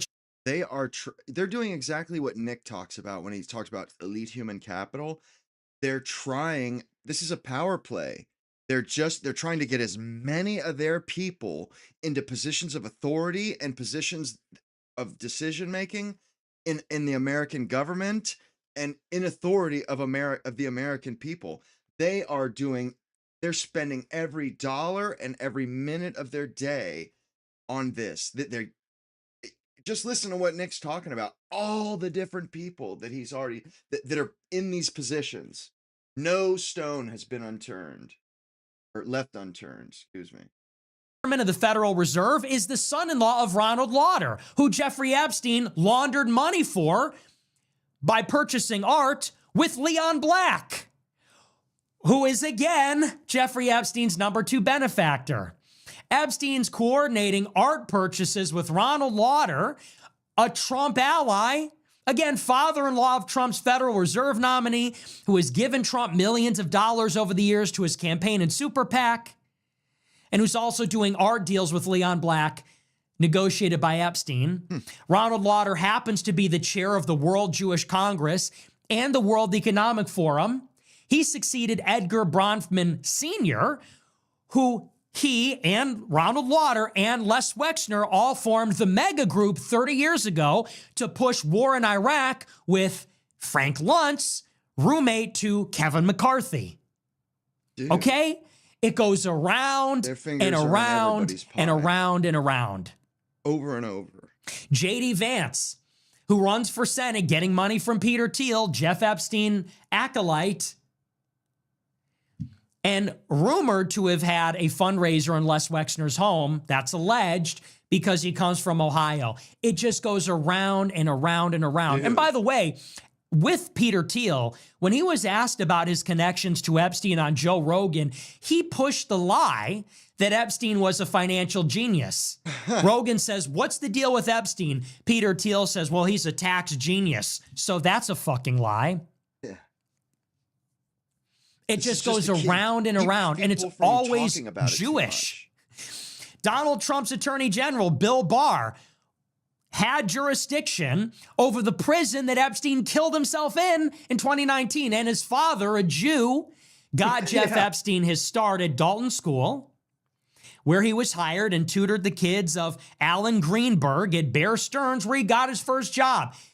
So Epstein meets this guy early in his career, and then 50 or 40 years later, he's in prison, and he needs help, and he's just rescued from the situation, basically. I mean, dude, this stuff, it to think that this is a coincidence, I mean, Around and It's ridiculous. around, It's always. absurd. This is how it goes. Mark Rowan, Leon Black's partner, who's now with Jared Kushner on the Gaza Peace Board. And people want to say it's a What the satanic fuck, thing, man? it's a pedophile thing, it's a Jewish thing. it is. It's a family Epstein affair. is first and foremost, before he's a pervert, before he's a occultist, Or a before billionaire. he's an eclectic, charismatic person, he is a Jew and a product of Jewry. And works on behalf of Jewry no and other way to put shows it. how Jewry operates in America. A patronage network, an intelligence network, a finance network, a political network, internationally, all rolled into one. And it works that way. That's even what it for is. even for And that's what the regular emails Jewish people. show. I dated a Jewish Black chick and white, when I was and we have younger. them dead to rights on this. But that's the angle that the conspiracy theorists don't want us to look at. They No. want us to talk about psychics and aliens and giants and time travel and cannibalism and adrenochrome and satanic ritual abuse. They want us to talk about anything other than that. It's not Jewish. They definitely Judaism find has them out nothing to of do that with it. It's not about Jewish identity. It's not all Jews.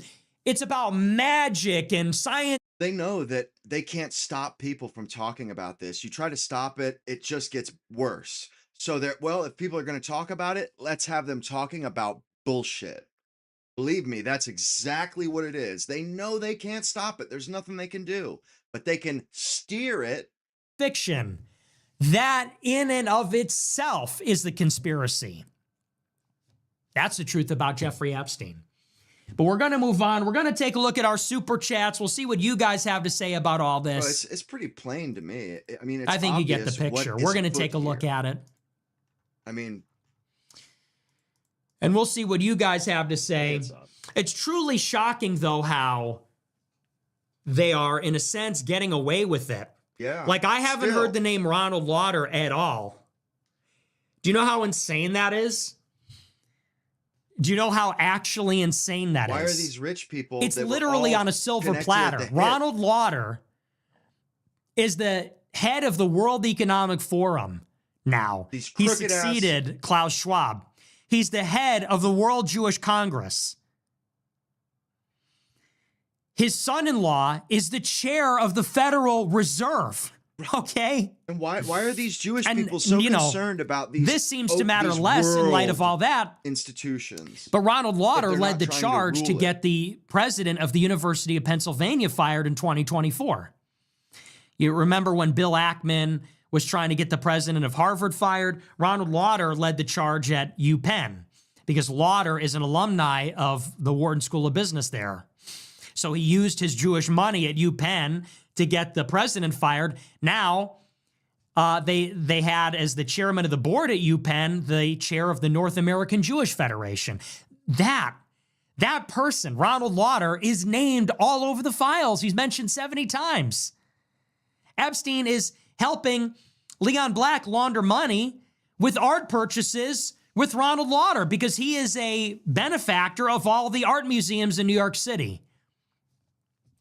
And everyone's talking about Baal, which isn't even real, that typo. Everyone's talking about, the 36 to 7-year-olds, which in reality is 30th Street between 6th and 7th Avenue. Everyone is talking about this porn video that somebody saw on Facebook and thought it was Epstein because it looked like him and turned out to just be a regular porn video. There's like 5 million impressions on that. No impressions about Lauder. And that one is like it's not even a theory. layup. It's like a conspiracy It's a fact. layup. And it's in the same week. In the same week that Ronald Lauder is named 70 times in the fucking Epstein files, his son-in-law is named as the nominee to be the chairman of the Federal Reserve. How insane. This is what I'm talking about. This is the kookery and the conspiratard stuff, which is actually diluting the truth movement. It's actually hurting our ability to tell the truth. But that's that. I want to move on. We're going to get into this. And we'll read the super chats here. But anyway, I had to go off one more time. It's just totally insane that's... And people think that they're woke for doing that. People think that they have access to some esoteric... Now, hey, I saw this email that says Baal. I know what's up. It's like, dude. Anyway, we're going to move on. Let's take a look at these super chats. See what we got here. WNDXB sent $20. Hey, Nick. Have you ever traveled to any Gulf countries? Any plans to visit? I think you'd really appreciate the hospitality and welcome here. Think so? Is that from the Epstein files? I think that's what he said to Peter Thiel, and Peter Thiel said, I'm not going there for like a decade. No, I've never been to any of those countries, and I mean, as far as I can tell, the video I put out earlier today. These people have this, after World War II, I guarantee when they say, oh, they met up and they decided that, the only way they could stop World War II or the Holocaust from happening again was to have their own country. Bullshit. That's not the inference that I would draw from that. If I was a Jew after World War II, I would be like, you know what? We need to run these countries or we're dead. We're dead. Having our own country isn't going to do anything. We need to be in charge of these other countries. We need to be running the governments that could be weaponized against us. And that's exactly what they're doing. And if you say anything about them doing this, they will ruin you. They will have you killed. They will have you, your job or your career destroyed. They say as much. If you turn yourself against us, they say it to us as a country, to us as individuals. If you raise a hand against Israel, we will strike you down. We will do everything in our power to cut you down. Dude, that is what they're doing, man. And they're successful. They're doing it. Think I'm gonna go. I don't want to get killed by Israel over there, so Yeah. And and that's now not there's a going to joke, be this war man. with Iran. That's real shit. I've been avoiding it. Chinese eugenics grow percent $25. Nick, when are you going to propose to your future Chinese wife in Mandarin on Red Note? JF can show you how. Your Kathy Jew is waiting. I got banned on Red Note. They banned me after like a week. Tyler Rooney sent $20. Thanks for what you do, bro. I run a small business, have a wife and 2 kids. We are all ascending.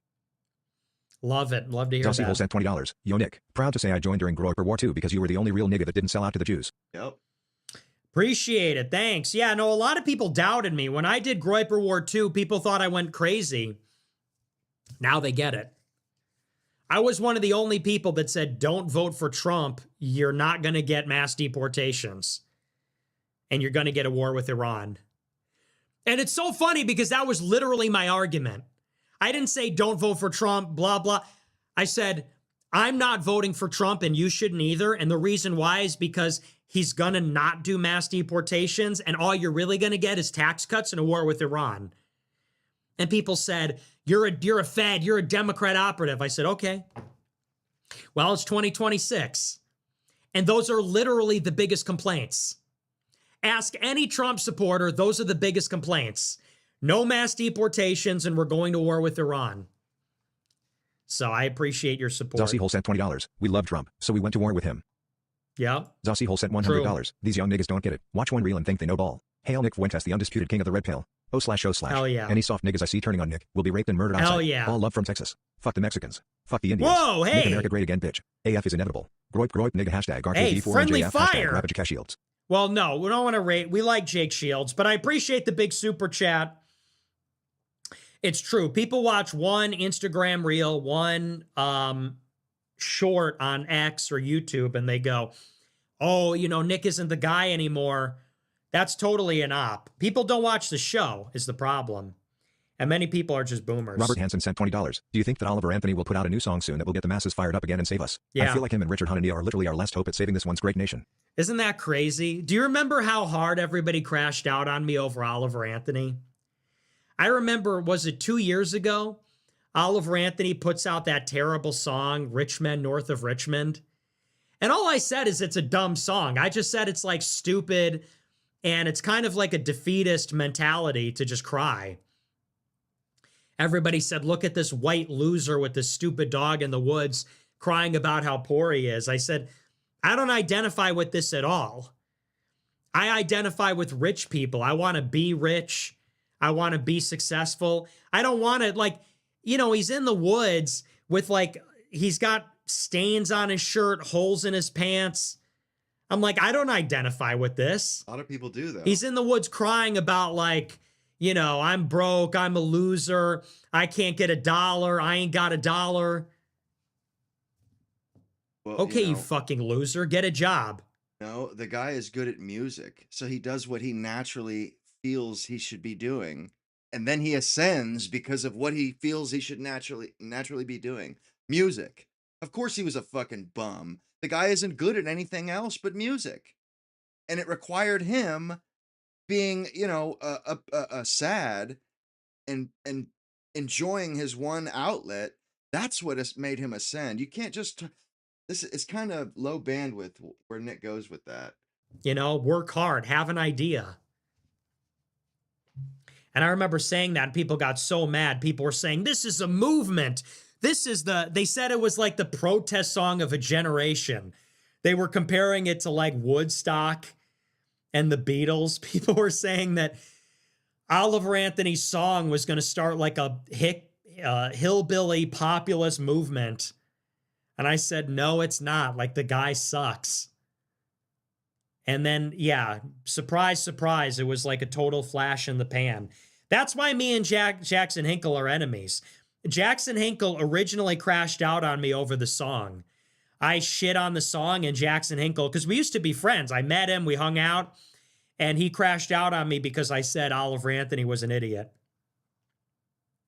So, people are it's crazy how much people get mad at me. People get mad at me over everything. Wife Jack. Remember that? A fucking cartoon. Do you guys remember Wife meme. Jack? People drew a Wojak that looked like a wife, and they started making these totally Beta unfunny, simp like non-jokes about it. They would husband post jokes. Wife Jack and say, "Oh, my feet are cold." And it's like, okay, is that a joke? Is that Kind of supposed to be is, 'cause funny? That's how women are, wives are. That's just like shit your wife says. But why does she say They would it? post a Wife Jack and say, "I don't know where I want to go to dinner." Okay, like that's not funny. That's just stupid. He doesn't get the joke. And then people were doesn't get the posting joke at memes all. that were like, "I fucking love my wife." And then they were doing social commentary and saying, these memes show that we broke out of the boomer trope of "I hate my wife, we love our wives, and we're wholesome chungus." The answer to Wife Jack is Sarah Stock. The answer to 1984 is 1776. The answer to Wife Jack is Sarah Stock. Hey, where's all those Wife Jack defenders? They got real quiet. Right? I fucking love my wife. smart. We're not going to do the boomer thing of "I hate my wife." We're going to do the zoomer thing of "I love my wife." We're going to make memes where we're driving on a road trip and our kids are singing "The Wheels on the Bus." Yeah, well, the answer to Wife Jack, Sarah Stock. And I like, that's such a shitty thing to say, but like, it's kind of just true. And I like Sarah. She's a friend of mine, but it's also just true. In my war against Wife Jack, we have to take out the neutron bomb, okay? We have to take out the area denial weapon. Sorry, forgive me. We have to take out the fucking 50,000 kiloton neutron bomb, and her name is Sarah Stock. Fat Man, Little Boy, and Sarah Stock. We were making cartoons of Wife Jack getting like cut in half and hit by a car and beheaded. And people said, "This is satanic. You're making these awful cartoons where Wife Jack is being cut in half with a sword by a groiper." Once again, takes that aged like fine wine. Takes that aged like fine wine. Oh, I think that's I'm getting notes of vindication on that one. I'm getting notes of takes it aged like a fine wine from an older keg. Do you remember that? People went crazy. It's a cartoon. It's a cartoon. We were making jokes about beating Wife Jack's ass, killing Wife Jack, running her over with a car, cutting her head off, cutting her face off. And people said, "This is diabolical. It's satanic. How could you make this awful cartoon?" Unreal. People just get mad at me for everything. People blame me for everything. They make a stupid fucking cartoon and they're crashing out over it. This stupid song comes on the radio, crash out. I say I like Stalin, crash out. I say I like Epstein, crash out. I say I like Hitler, the other side crashes out. Luckily, Nick, he's got a good head on his shoulders, and he's the type of person that sees that as complimentary, not as something to be bitching about and whining and crying about. He rightfully so understands that he is news, that he is, a headline in his own right. And no matter what he says, it's gonna make news. And that's a good thing. It's like, you can't win. Oh, come on. So you just He got knows to he's say, winning. fuck it, we ball. You just got to, all you can do is keep your cortisol low. Concerned Democrats sent $30. If they force Kamala on us again, I'm leaving the Democrat Party and putting on an America First hat. Okay, let's go. Josiah Moody watching while Elijah Schaffer cracks his wife Brooke. Come on now. I'm not What? as big as fan, but let's not, Come they're on okay. now. Shovel-faced idiot sent $20. Hey, first time super chatter here. I just stumbled onto your show, Midwest and based on what accent. you're saying, it sounds like America is not being put first, and that Israel has infiltrated our government. How do we fix that and get them out of our institutions? That's a good super Rock Shaka chat. sent $25. When you jack off to porn, the Jews win. Bryce Mitchell, our warrior of Christ. Did he say that? That's based. W. Bryce Mitchell. That's pretty hardcore. What is he, like a fighter or something? That's pretty hardcore. You know, most people say like, Israel sucks, or, you know, I don't want to genocide kids, but to say like, that's pretty intense. Autism is a birth defect caused by ultrasound. Sent $20. America first needs non-autistic children. Yale-trained Dr. Richard Wood at St. Otosano 5061 on shows how ultrasound causes autism. Okay. Ultrasounds heat fetal tissue, like a fever, damaging. My friend. And that's why I try to be a good friend to other people. And when they are making mistakes and when they are under attack, when they are unpopular for a week, I try to be there for them because I know what it's like. You know, I'm the proverbial anti-hero that people have to defend all the time, that people get destroyed by proximity to me. So I know what that's like, and that's why I'm never going to abandon somebody, even if they do something fucked up. That's just my definition of loyalty. That's just the kind of place I grew up in. You know, that's just the household I was raised in. You know, my father would always tell me, it's like, you know, if a real friend is somebody that if you kill keep a somebody, fucking good man they're just going to down. say, where are we burying the Bastards. body? You know, not that my parents are killing people, but like, that's the kind of loyalty that I feel like just doesn't exist anymore. There used to be a code. There used to be believe I actually honor. got back I don't now. know if it was a neighborhood thing, a religious thing. Certainly wasn't a religious thing with my parents, but it was a cultural thing. You just had fucking loyalty. And if you're friends with somebody, my producer texted me that a stray hair on my collar, they're saying the light is hitting it perfectly. Where? Hang on, we got to fix this. Where? What side? Right or left? Stray hair on your collar, light is hitting it that's right. perfectly. Where? This is ruining the show. This is ruining the It production is. quality. Where is it? What side is it on? It fell. Someone in the live chat says it fell. It didn't fall in the cup. Somebody said it fell in the cup. It fell off. Okay. Thanks for the update on the hair. Appreciate it. Anyway, what was I saying? Anyway, but that's the kind of loyalty that I expect from people. Is it back as I lean forward? Just want to check. It's not in the cup. Oh, maybe it is actually. Whatever. So yeah, people are always expecting me to disavow my friends or something. Oh, well, your friend did this, your friend did that.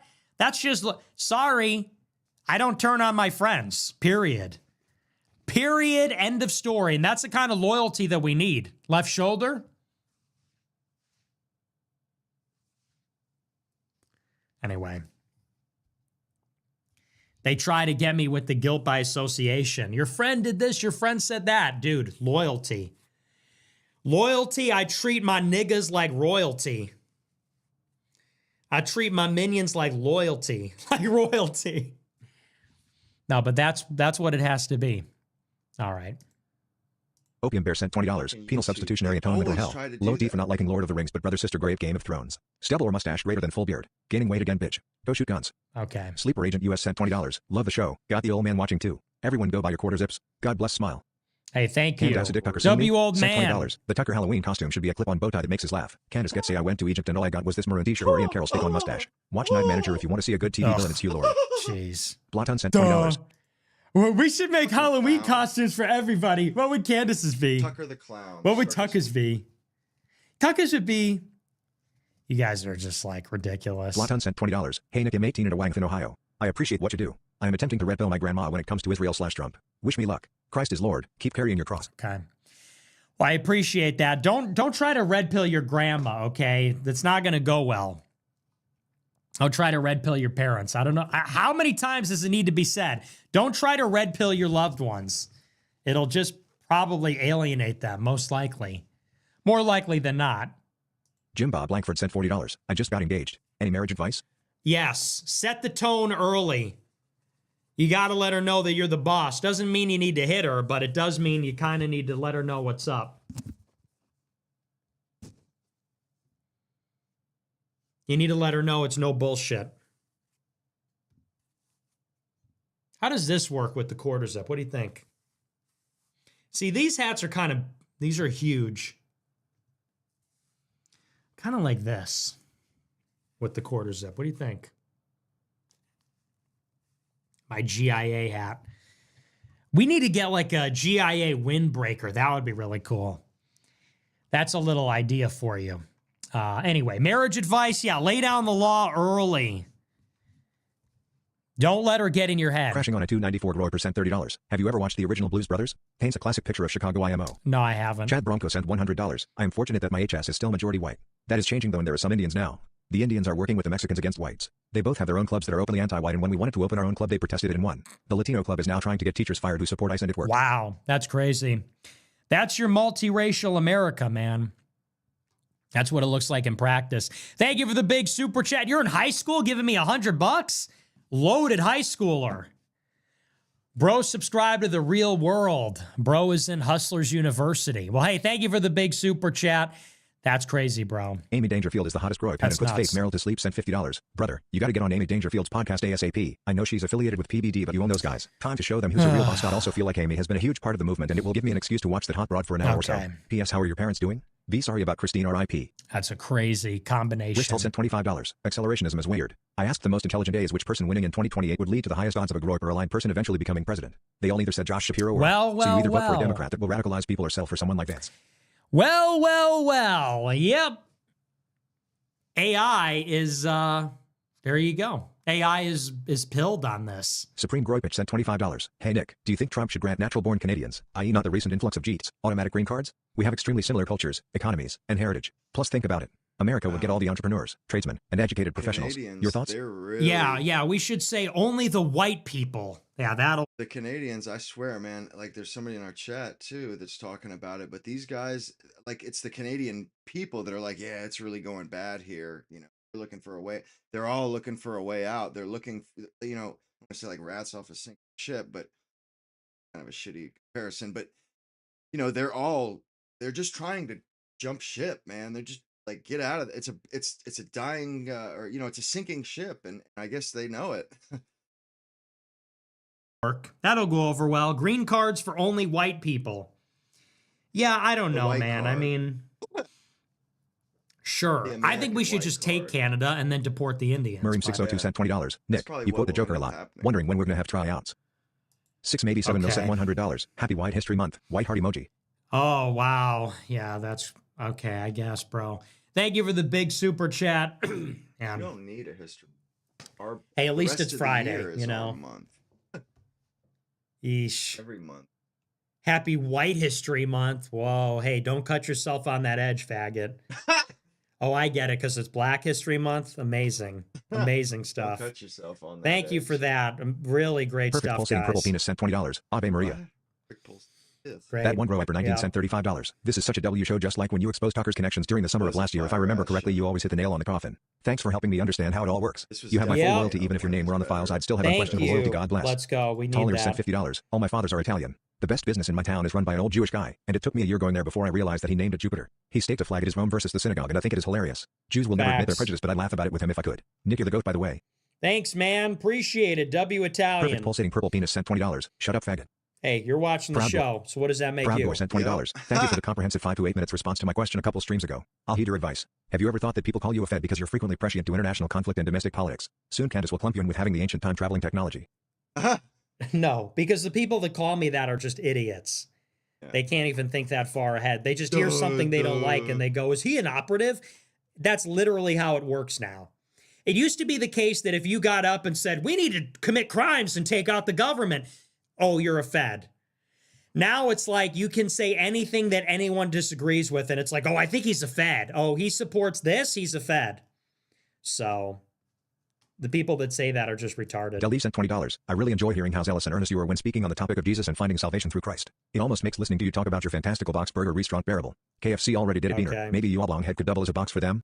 Oh, wow. Don't cut yourself on that edge. Really Scandinavian edgy. grower percent $25. Do you think Trump lied to the liberal You're media to awesome. avoid focus and will mass deport illegals secretly? Also, do you have a favorite fruit dessert? No, that's retarded. Epstein possessing Larry Ellison to start a new operation on his island using 14 to 17-year-old TikTok girls grower percent $20. Epstein is calling us going. Meanwhile, retards on Ig Reels are still yapping about people wearing maroon shirts during Kirk's death. Yeah, I don't even know what to say about that other than it's very blackpilling. Do you see Candace Owens literally is talking about astrological, or not, sorry, not astrological, astral projection? That clip was so insane, and people eat it up. They agree with it. That's a black pill. Sorry. You want a black pill? There are probably millions of people that watch that clip and aren't immediately turned off by it. It's so insane. It's a 2-minute clip, and she goes, Charlie Kirk would make the lights flicker when he walked in the room, and we both went to these weird schools for psychics and took these weird tests to test our psychic abilities, and we both astral projected, and it came easily to us. You bitch, you astral projected? Like, what? It's just like astrology now. It's just turning into like astrology for right-wingers. Astral projection? How fucking stupid do you have to be? And it's just like insane to me how Charlie Kirk was just a Republican shill. That's all he was. He was not a time traveler. He was not a martyr for Hitler. He was a shill for Republicans. Okay, he milked donors for millions of dollars and did get out the vote. And that's what he did. He got shot by a deranged leftist. Just told him to and shut the up conspiracy and have kids. started with like, oh, Israel did it, which was far-fetched enough. Like, that was crazy enough. The guy was pro-Israel until the day he died. Contrary to what people would have you believe. Now, it's like a science fiction thing. Really? He got killed by the men in black because he could astral project? With zero irony. That's where we are now? And it's happened in the span of 3 months. It went from like, Israel's committing a genocide in Gaza, they should stop, to like, maybe there's something going on with the Jews in general, to now, remote viewers are using their psychic abilities to spy on the aliens working with the military, and Charlie Kirk could time travel and astral project. And it's like, what's sad is that people didn't immediately just jump off after that, which they should have. It's actually depressing. I'll show you the clip. If I can find it.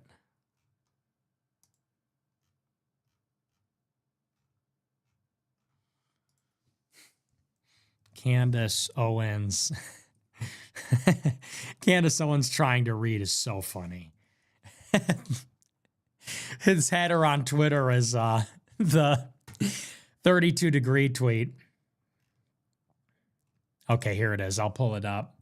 Just so you could see it. It's just like, I'll let it speak for itself. Even look at her face. Look at her stupid bitch face. Wow. You can literally see it in her eyes that she is a stupid bitch. Disgusting. It's written all What a over her wench. face. Wench. It's Bad like these wench. eyes that are very knowing, but also hollow. Eyes are the window to the soul. And you could see in her eyes, the way that she's making this expression, that she's very confident, but also complete fucking idiot.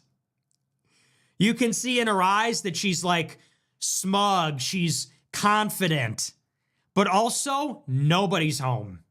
Lights on, nobody's home. You can literally see it in her face. All right, but let's play the clip.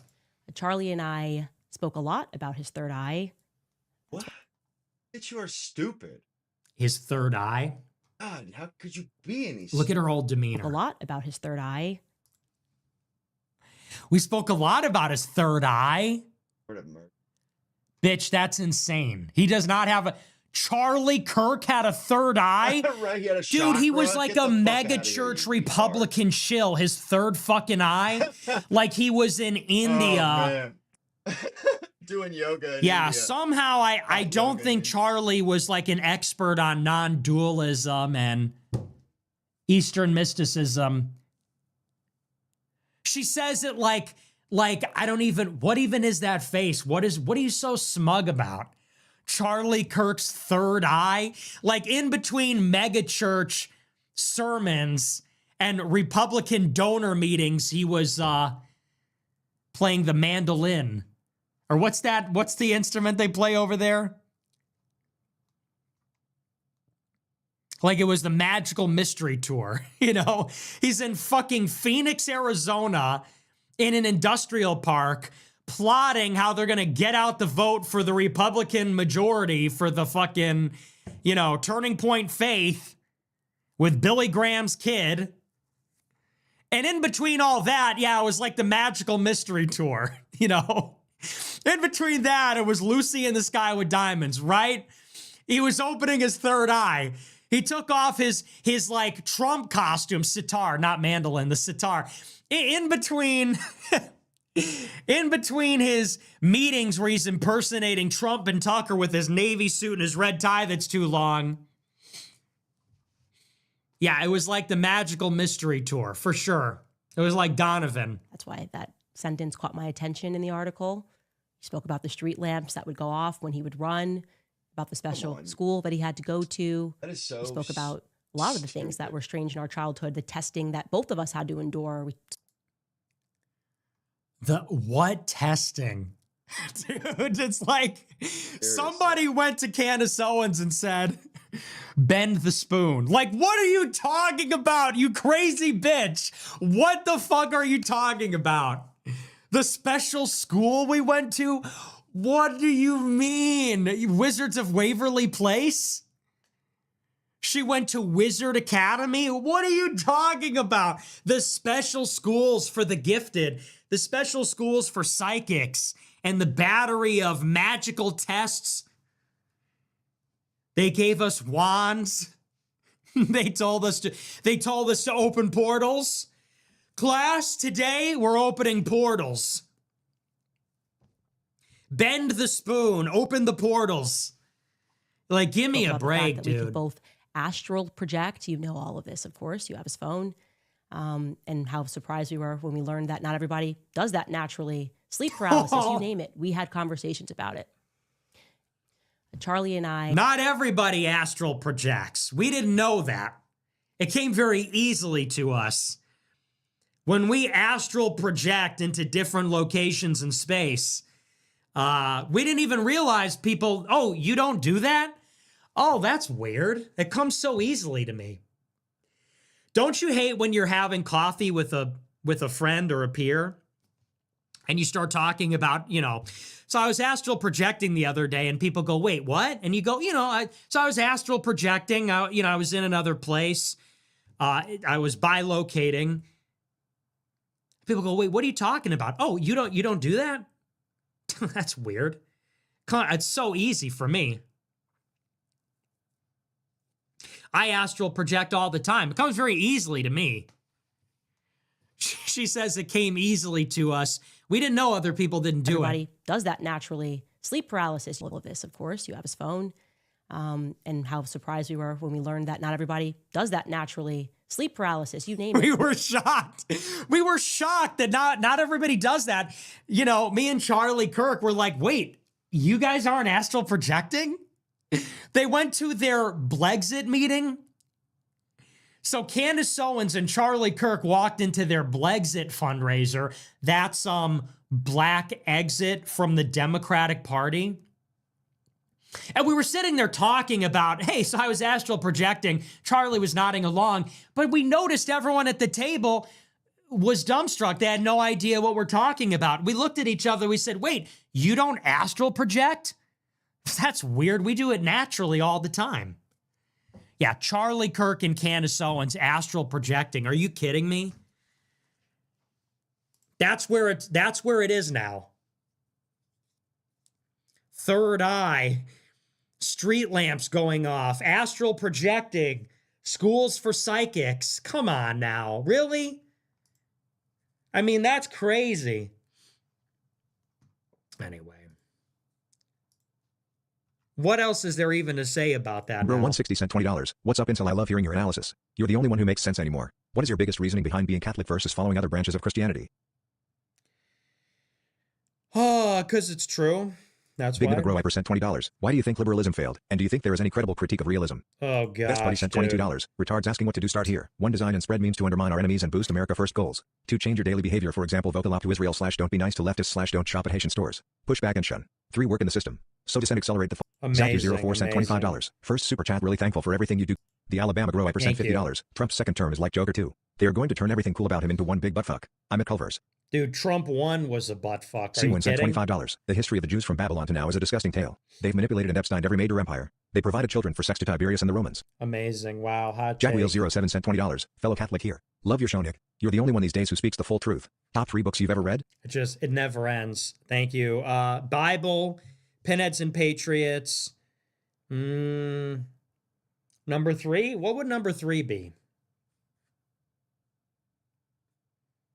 Bible, Pinheads and Patriots. Make me a sandwich Color by Name Press Candace 67 Owens. sent $20. Hey, Nick. I was an atheist for my entire life, and after finding your show at 23, I'm a believer in Christ. Love Thank it. you for what you do. God bless. Would you ever consider making a metal AF water bottle? No, I hate those.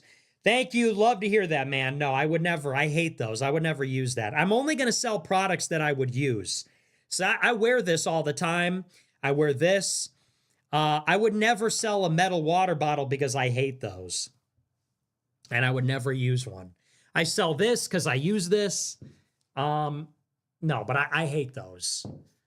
Who wants a metal water bottle? Maybe I would sell a glass water bottle. I would never sell I don't like the metal The Alabama ones. Grow, I percent $20. America First bitch.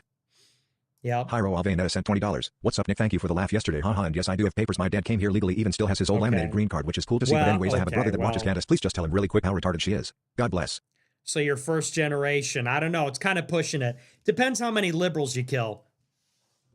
You know, when the war happens, if you rack up, I'm kidding, of course. That's a joke. That's a joke. Obviously, I'm joking.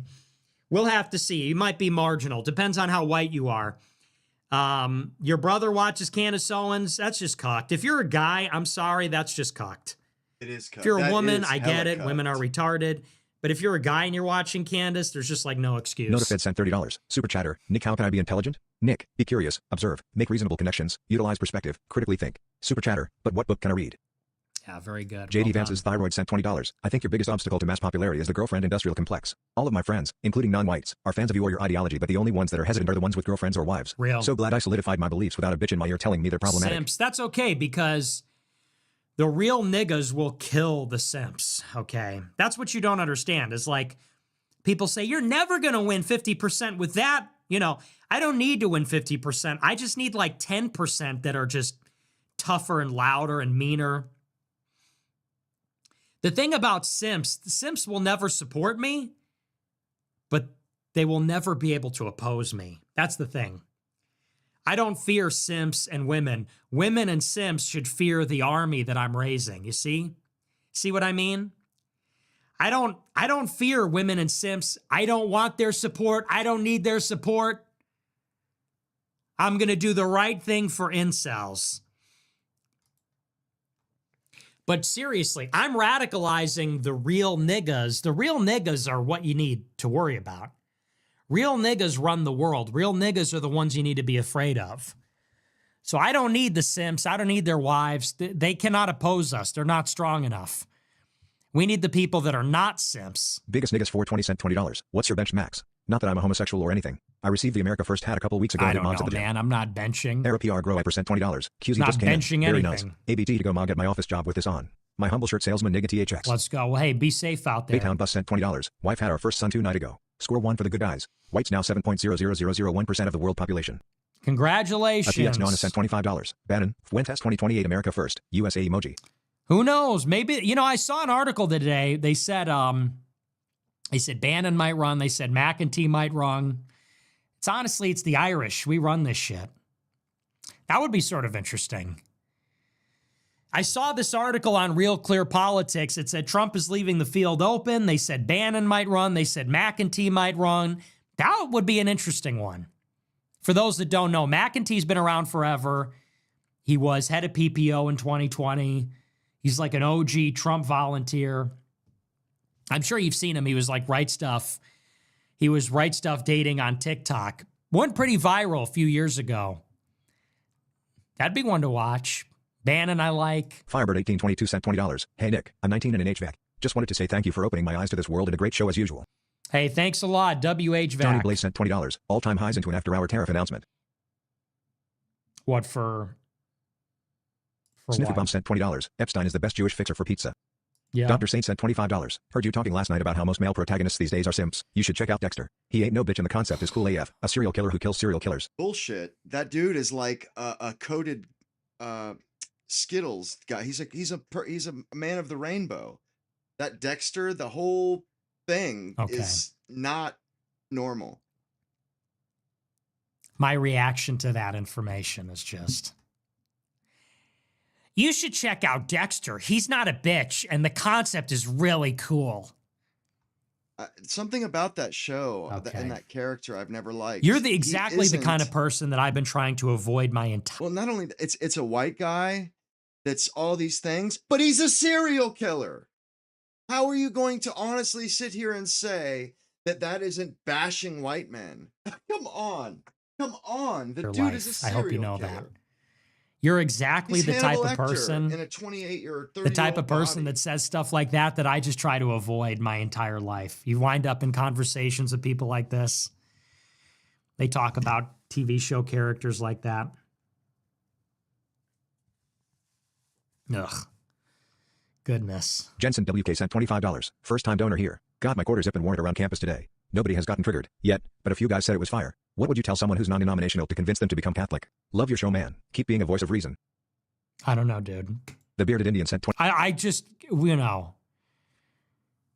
that I get asked that every single night. Why are you Catholic? What would you say to someone that's not Catholic? Be Catholic. Google it. Go to Catholic Answers. The Bearded Indian sent $20. Your midnight and 1 a.m. show starts are so childish. Consider a primetime start.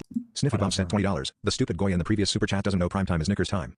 Tradgoy sent $30. Went to Silver Dollar City in Branson, Missouri for Christmas last year. I'm from Arkansas and have never seen so many Jeets in my life. Not sure why they're all gathered there. Boogly Woogly sent $20. I'd still like to see you collab with Whitney Webb. You would make a super funny joke about 16 yos and she would lost it and release a quirky laugh and take off her dorky glasses to stuff her face into her. Kim Jong-sosa sent $20. Ian Carroll's son or Candace's daughter. AR-14 sent $30. Hello from Wisconsin. I'm 26, married with 2 kids, and I own a sharpening business. I finally took the step to run for city council. Found out my current mayor is a groiper and he has been trying to stack all boards and leadership with like-minded guys. It was meant to be. Okay. Don't dox yourself, please. Okay, it just never ends. Going Puck Slut sent Never $100. ends. Patriots owner Kraft has anti-white SB commercial. Football emoji. He is a J pedo. Epstein friend. Charge trafficker in FL. He's the worst. He pushes the blue square emoji. Grow Ibers go. Cross mark and square emoji. At Patriots. Tell all the nosers please. Cross mark and square. Tibetan Fox sent $25. Who would have thought baby back ribs are pork? Jason Todd sent $25. Would a romance movie about a cute and pretty Russian spy girl sent to infiltrate and kill the total chud loser protagonist resonate with you? Cantaloupe Par sent $100. Sick of these goy boys. They say we worship you? Yeah. Okay. Anyways, I lose sleep every day just to stay up for your livestream. I will vote for whoever you tell me to. I will buy every bit of merch you put out. I will fight for you, and I will follow you blindly every time. 07 great content, brother. God bless. Thank you for the big New super Jersey chat. Transit sent Appreciate $100. it. I know these demons are here. I'm surrounded. Their fixers are here. I see their stupid Freemason magnets on cars in small towns. They probably eating that pizza in Tom Cruise eyes wide shut. NGL. Then I start worrying and call on Christ the King. All the angels and saints. You my brothers and e-girls and really start praying my litanies and you hear me. I'm not afraid anymore. Okay. Thank you for Kano that. 187 sent $50. Beautiful Thoughts on Paisan pizza? message. Christ is king. Sucks. Fucking sucks. Bullshit ass pizza. Fucking terrible. Paisans? No, we don't do paisans in this house. Absolutely not. X02 sent $20. Thank you, Nick. God bless. Thanks. Wonky sent $30. Roses are red. Violets are blue. Epstein loves to blackmail, but I would never do that. Retard Mode sent $50. I wore the quarter zip to a dive bar last night. Everyone loved it. It was the conversation starter for the 10-10 Stender Foyd I ended up Let's taking go. home. She thought See? it was hilarious. Wang Fall 2020. There it is. Doob sent $20. Let's go. JP do. Let's The P stands for freaking PP go, Thatcher. man. Zero Hedge 24 sent $20. Can you That's go 1 fake. week without a terrible anti-Christian take? Epstein ended your generation. Glizmas sent $50. Well, If everyone is thinking alike, then someone isn't thinking. we're When you see pretty people reporting the same bulletproof sensationalized information, group of- it should raise red flags. guys. Like you said, limited Just, hangout. you know, Do you think any seen real, some of these- prosecutable evidence will ever be released or will it be protected under national some of security? these discussions that I've had since, watching Nick, and I'm pretty impressed with the cognitive ability of the guys that I rub elbows with this corner of the internet. You think? Boys R sent $20. Maybe Good on you. crazy, but Neuralink is the mark of the beast. AI robots are the image of the beast, and the I'm Antichrist is committing probably going to be suicide. revealed very soon. The Epstein files are Time just a to make a distraction for what's plan. coming. Do you have a plan to commit suicide? It's important to have a plan in place. You can't just blow your head off. It's important to have a plan in place. I'm going to make mine tonight. I'm going to make my plan to commit suicide later today. Jonathan Muffin sent $20. Hi Nick, I'm working on an article and I'm curious of your thoughts. With social policy, do you think it is more productive to legislate positively toward what you want or negatively against what you don't want? Oh my X. gosh. Outlawing abortion versus subsidizing families with X amount of Please kids. release Thank me. you. Release me from the cube. I'm trapped in this cube. Release me. I need to get out of here. I got to get out of here. Conductor, we have a problem. Conductor, we have a problem. This is hell, okay? You are hell. You are literally hell on earth to me. It's actually painful. Russ will send $20. You won't dig this, but a man that occasionally rubs one out after topless massage. Broken Groy % $20. Thank you for pointing out the truth tonight. Yep, Christ is you king. got it. Latin. LSU W. Groy % $20. Damn, did not realize how cooked we are. That's crazy. Blacktown Market sent $50. Are you aware of Pauline Hanson, leader of the One Nation Party in Australia? If so, any thoughts or party now polling No, higher? I don't know anything about. No, I don't. I don't know anything about Australian politics. What do you think of the leader of the One Nation Party in Dude, it's called America First. No one cares about your country. Ken Kong sent $20. Your country Didn't Epstein just doesn't do what J. matter. Edgar Hoover did? Set up people to be surveilled doing compromising things to blackmail them. DOJ having the information via Epstein investigation. Isn't it logical that they are using it themselves Okay. rather than exposing it? Logan 851 sent $20. Good show. They're going to send a Palantir drone to your front door. 100 emoji. Attorney at Goy sent $50. Well done, sir. Super necessary. Goyim gobbling up intelligence agency scripts like pigs on shit. These hearings next week will be another joke. Remember this thread, people. Rakshaka sent $25. All these connections and people tied to Ohio made me remember that Ohio has been consistently ranked in the top 5 for human trafficking for decades. Obviously there's states that rank higher, but I thought it strange. I'd give there's anything there. Great show tonight. Problem solved Thank sent you. $25. How are you so good at this? Of Squared sent $20. The dark ritualistic stuff would have been stopped and outsourced after his 2006 arrest. They moved on to JE 2.0. Imagine what they are currently running. Falling World. Going Max Sing 69 sent $25. Hey Nick, love the show and all you do. Been inspired to lock in this year. Gonna be a total lean and racist. I'm already racist. Chad by the summer. I'm locking in a Nets on Goyim. I'm already Okay. Okay, I guess, bro. Of Squared sent $20. In the 80s, Robert It Maxwell distributed actually a modified hurts. version of Like, it's actually painful. Of Squared sent $20. In the 80s, Robert Maxwell distributed a modified version of Promise Software, a case management system for DOJ. Mossad could see the details of every federal case. Yeah, very true. Low IQ Groy % $20. Blessed are the peace maxers. Okay. Of Squared sent $20. Ghislaine was the brains. She the pimp. Epstein was the bottom bitch fuckboy cool guy. This was not a blackmail op. That would only work once. The island was a trust exercise. A gateway. Yeah, I'm inclined to believe New that. Jersey Transit sent $33. Just watched you Billy Madison Agoy's pre-K tenured exiled professor all in a quarter zip and not dressed like Adam Sandler. So much motion. Randy Watson sent $25. Huge show. Crushed Really? it. Already a personal Thanks. favorite. Thanks, guys. I don't know. I thought Privately it I was swallowed him okay. sent $30. Okay, I'll be the one to say it. The idea of ritualistic infant or child sacrifice is just more compelling and titillating than simple practical espionage. It's hard to give up on the hook of the story. If was going to buy a book at Barnes & Noble, I'd pick the former every time. That's okay.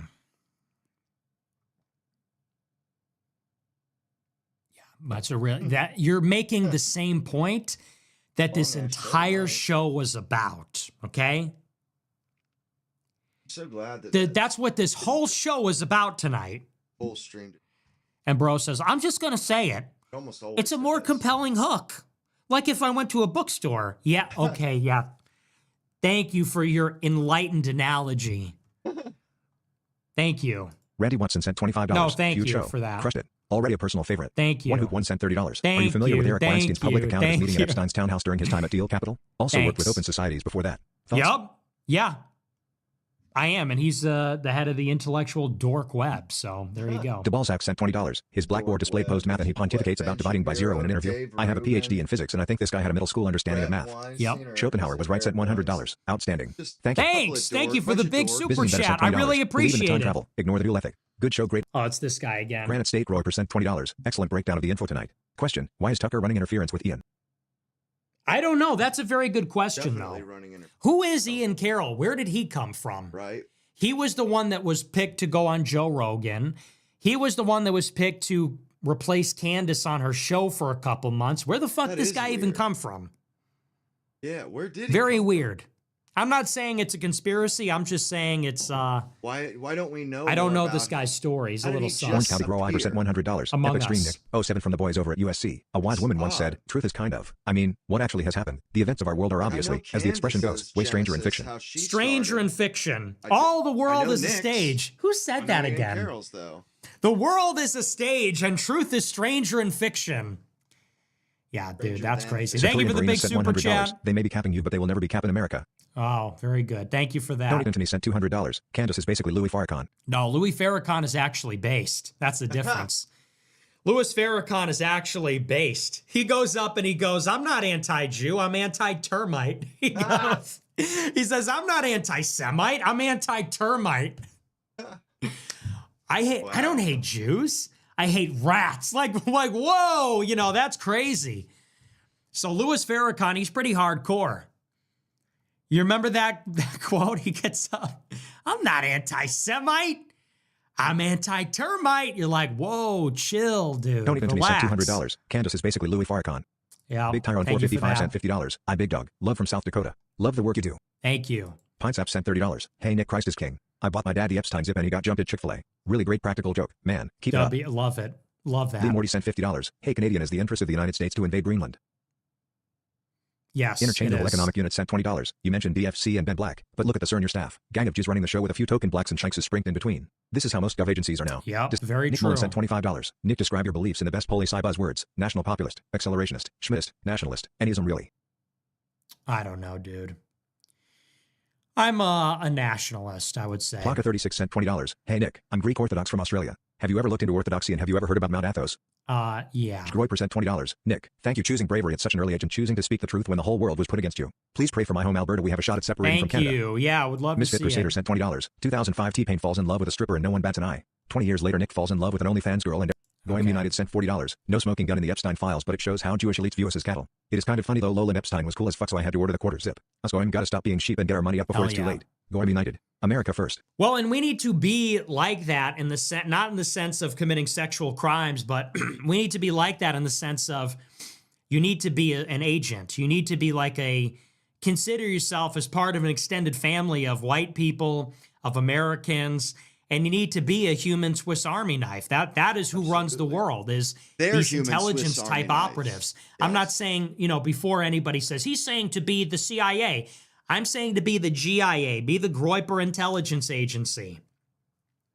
You need to learn how to socialize, learn about money, be likable, learn how to do these things. It's a skill. And become your own mover and shaker in that way. Be an entrepreneur, be a startup guy, be a good courtier, Drewster sent $20. I started watching the show last month, and I've really started to identify with your message and agree with the things you say. Enough that I want to donate to you, and I've never donated to a streamer ever in my life before. But then I saw a loose piece of fucking hair on your collar. Thumb very Gargamel good. sent $20. Can we get an Epstein hoodie to go with our Epstein quarter zips? What would the hoodie be? Easy Stuff sent $50. I'm an 18-year-old. And maybe we'll come up with Easy something. Stuff sent $50. I'm an 18-year-old dark-skinned, half Cuban, half Mexican guy. I love you and all your ideologies. What do you think of us Jehovah's Witnesses? Think you're heretics. But I appreciate the support. You should leave that religion and be Catholic. Jehovah's Witnesses is just total heresy. So you should just forget that. I know there's a lot of Mexicans that fell into that. You got to become Catholic. Return to tradition, Danish my Gropa sent friend. $20. Great show.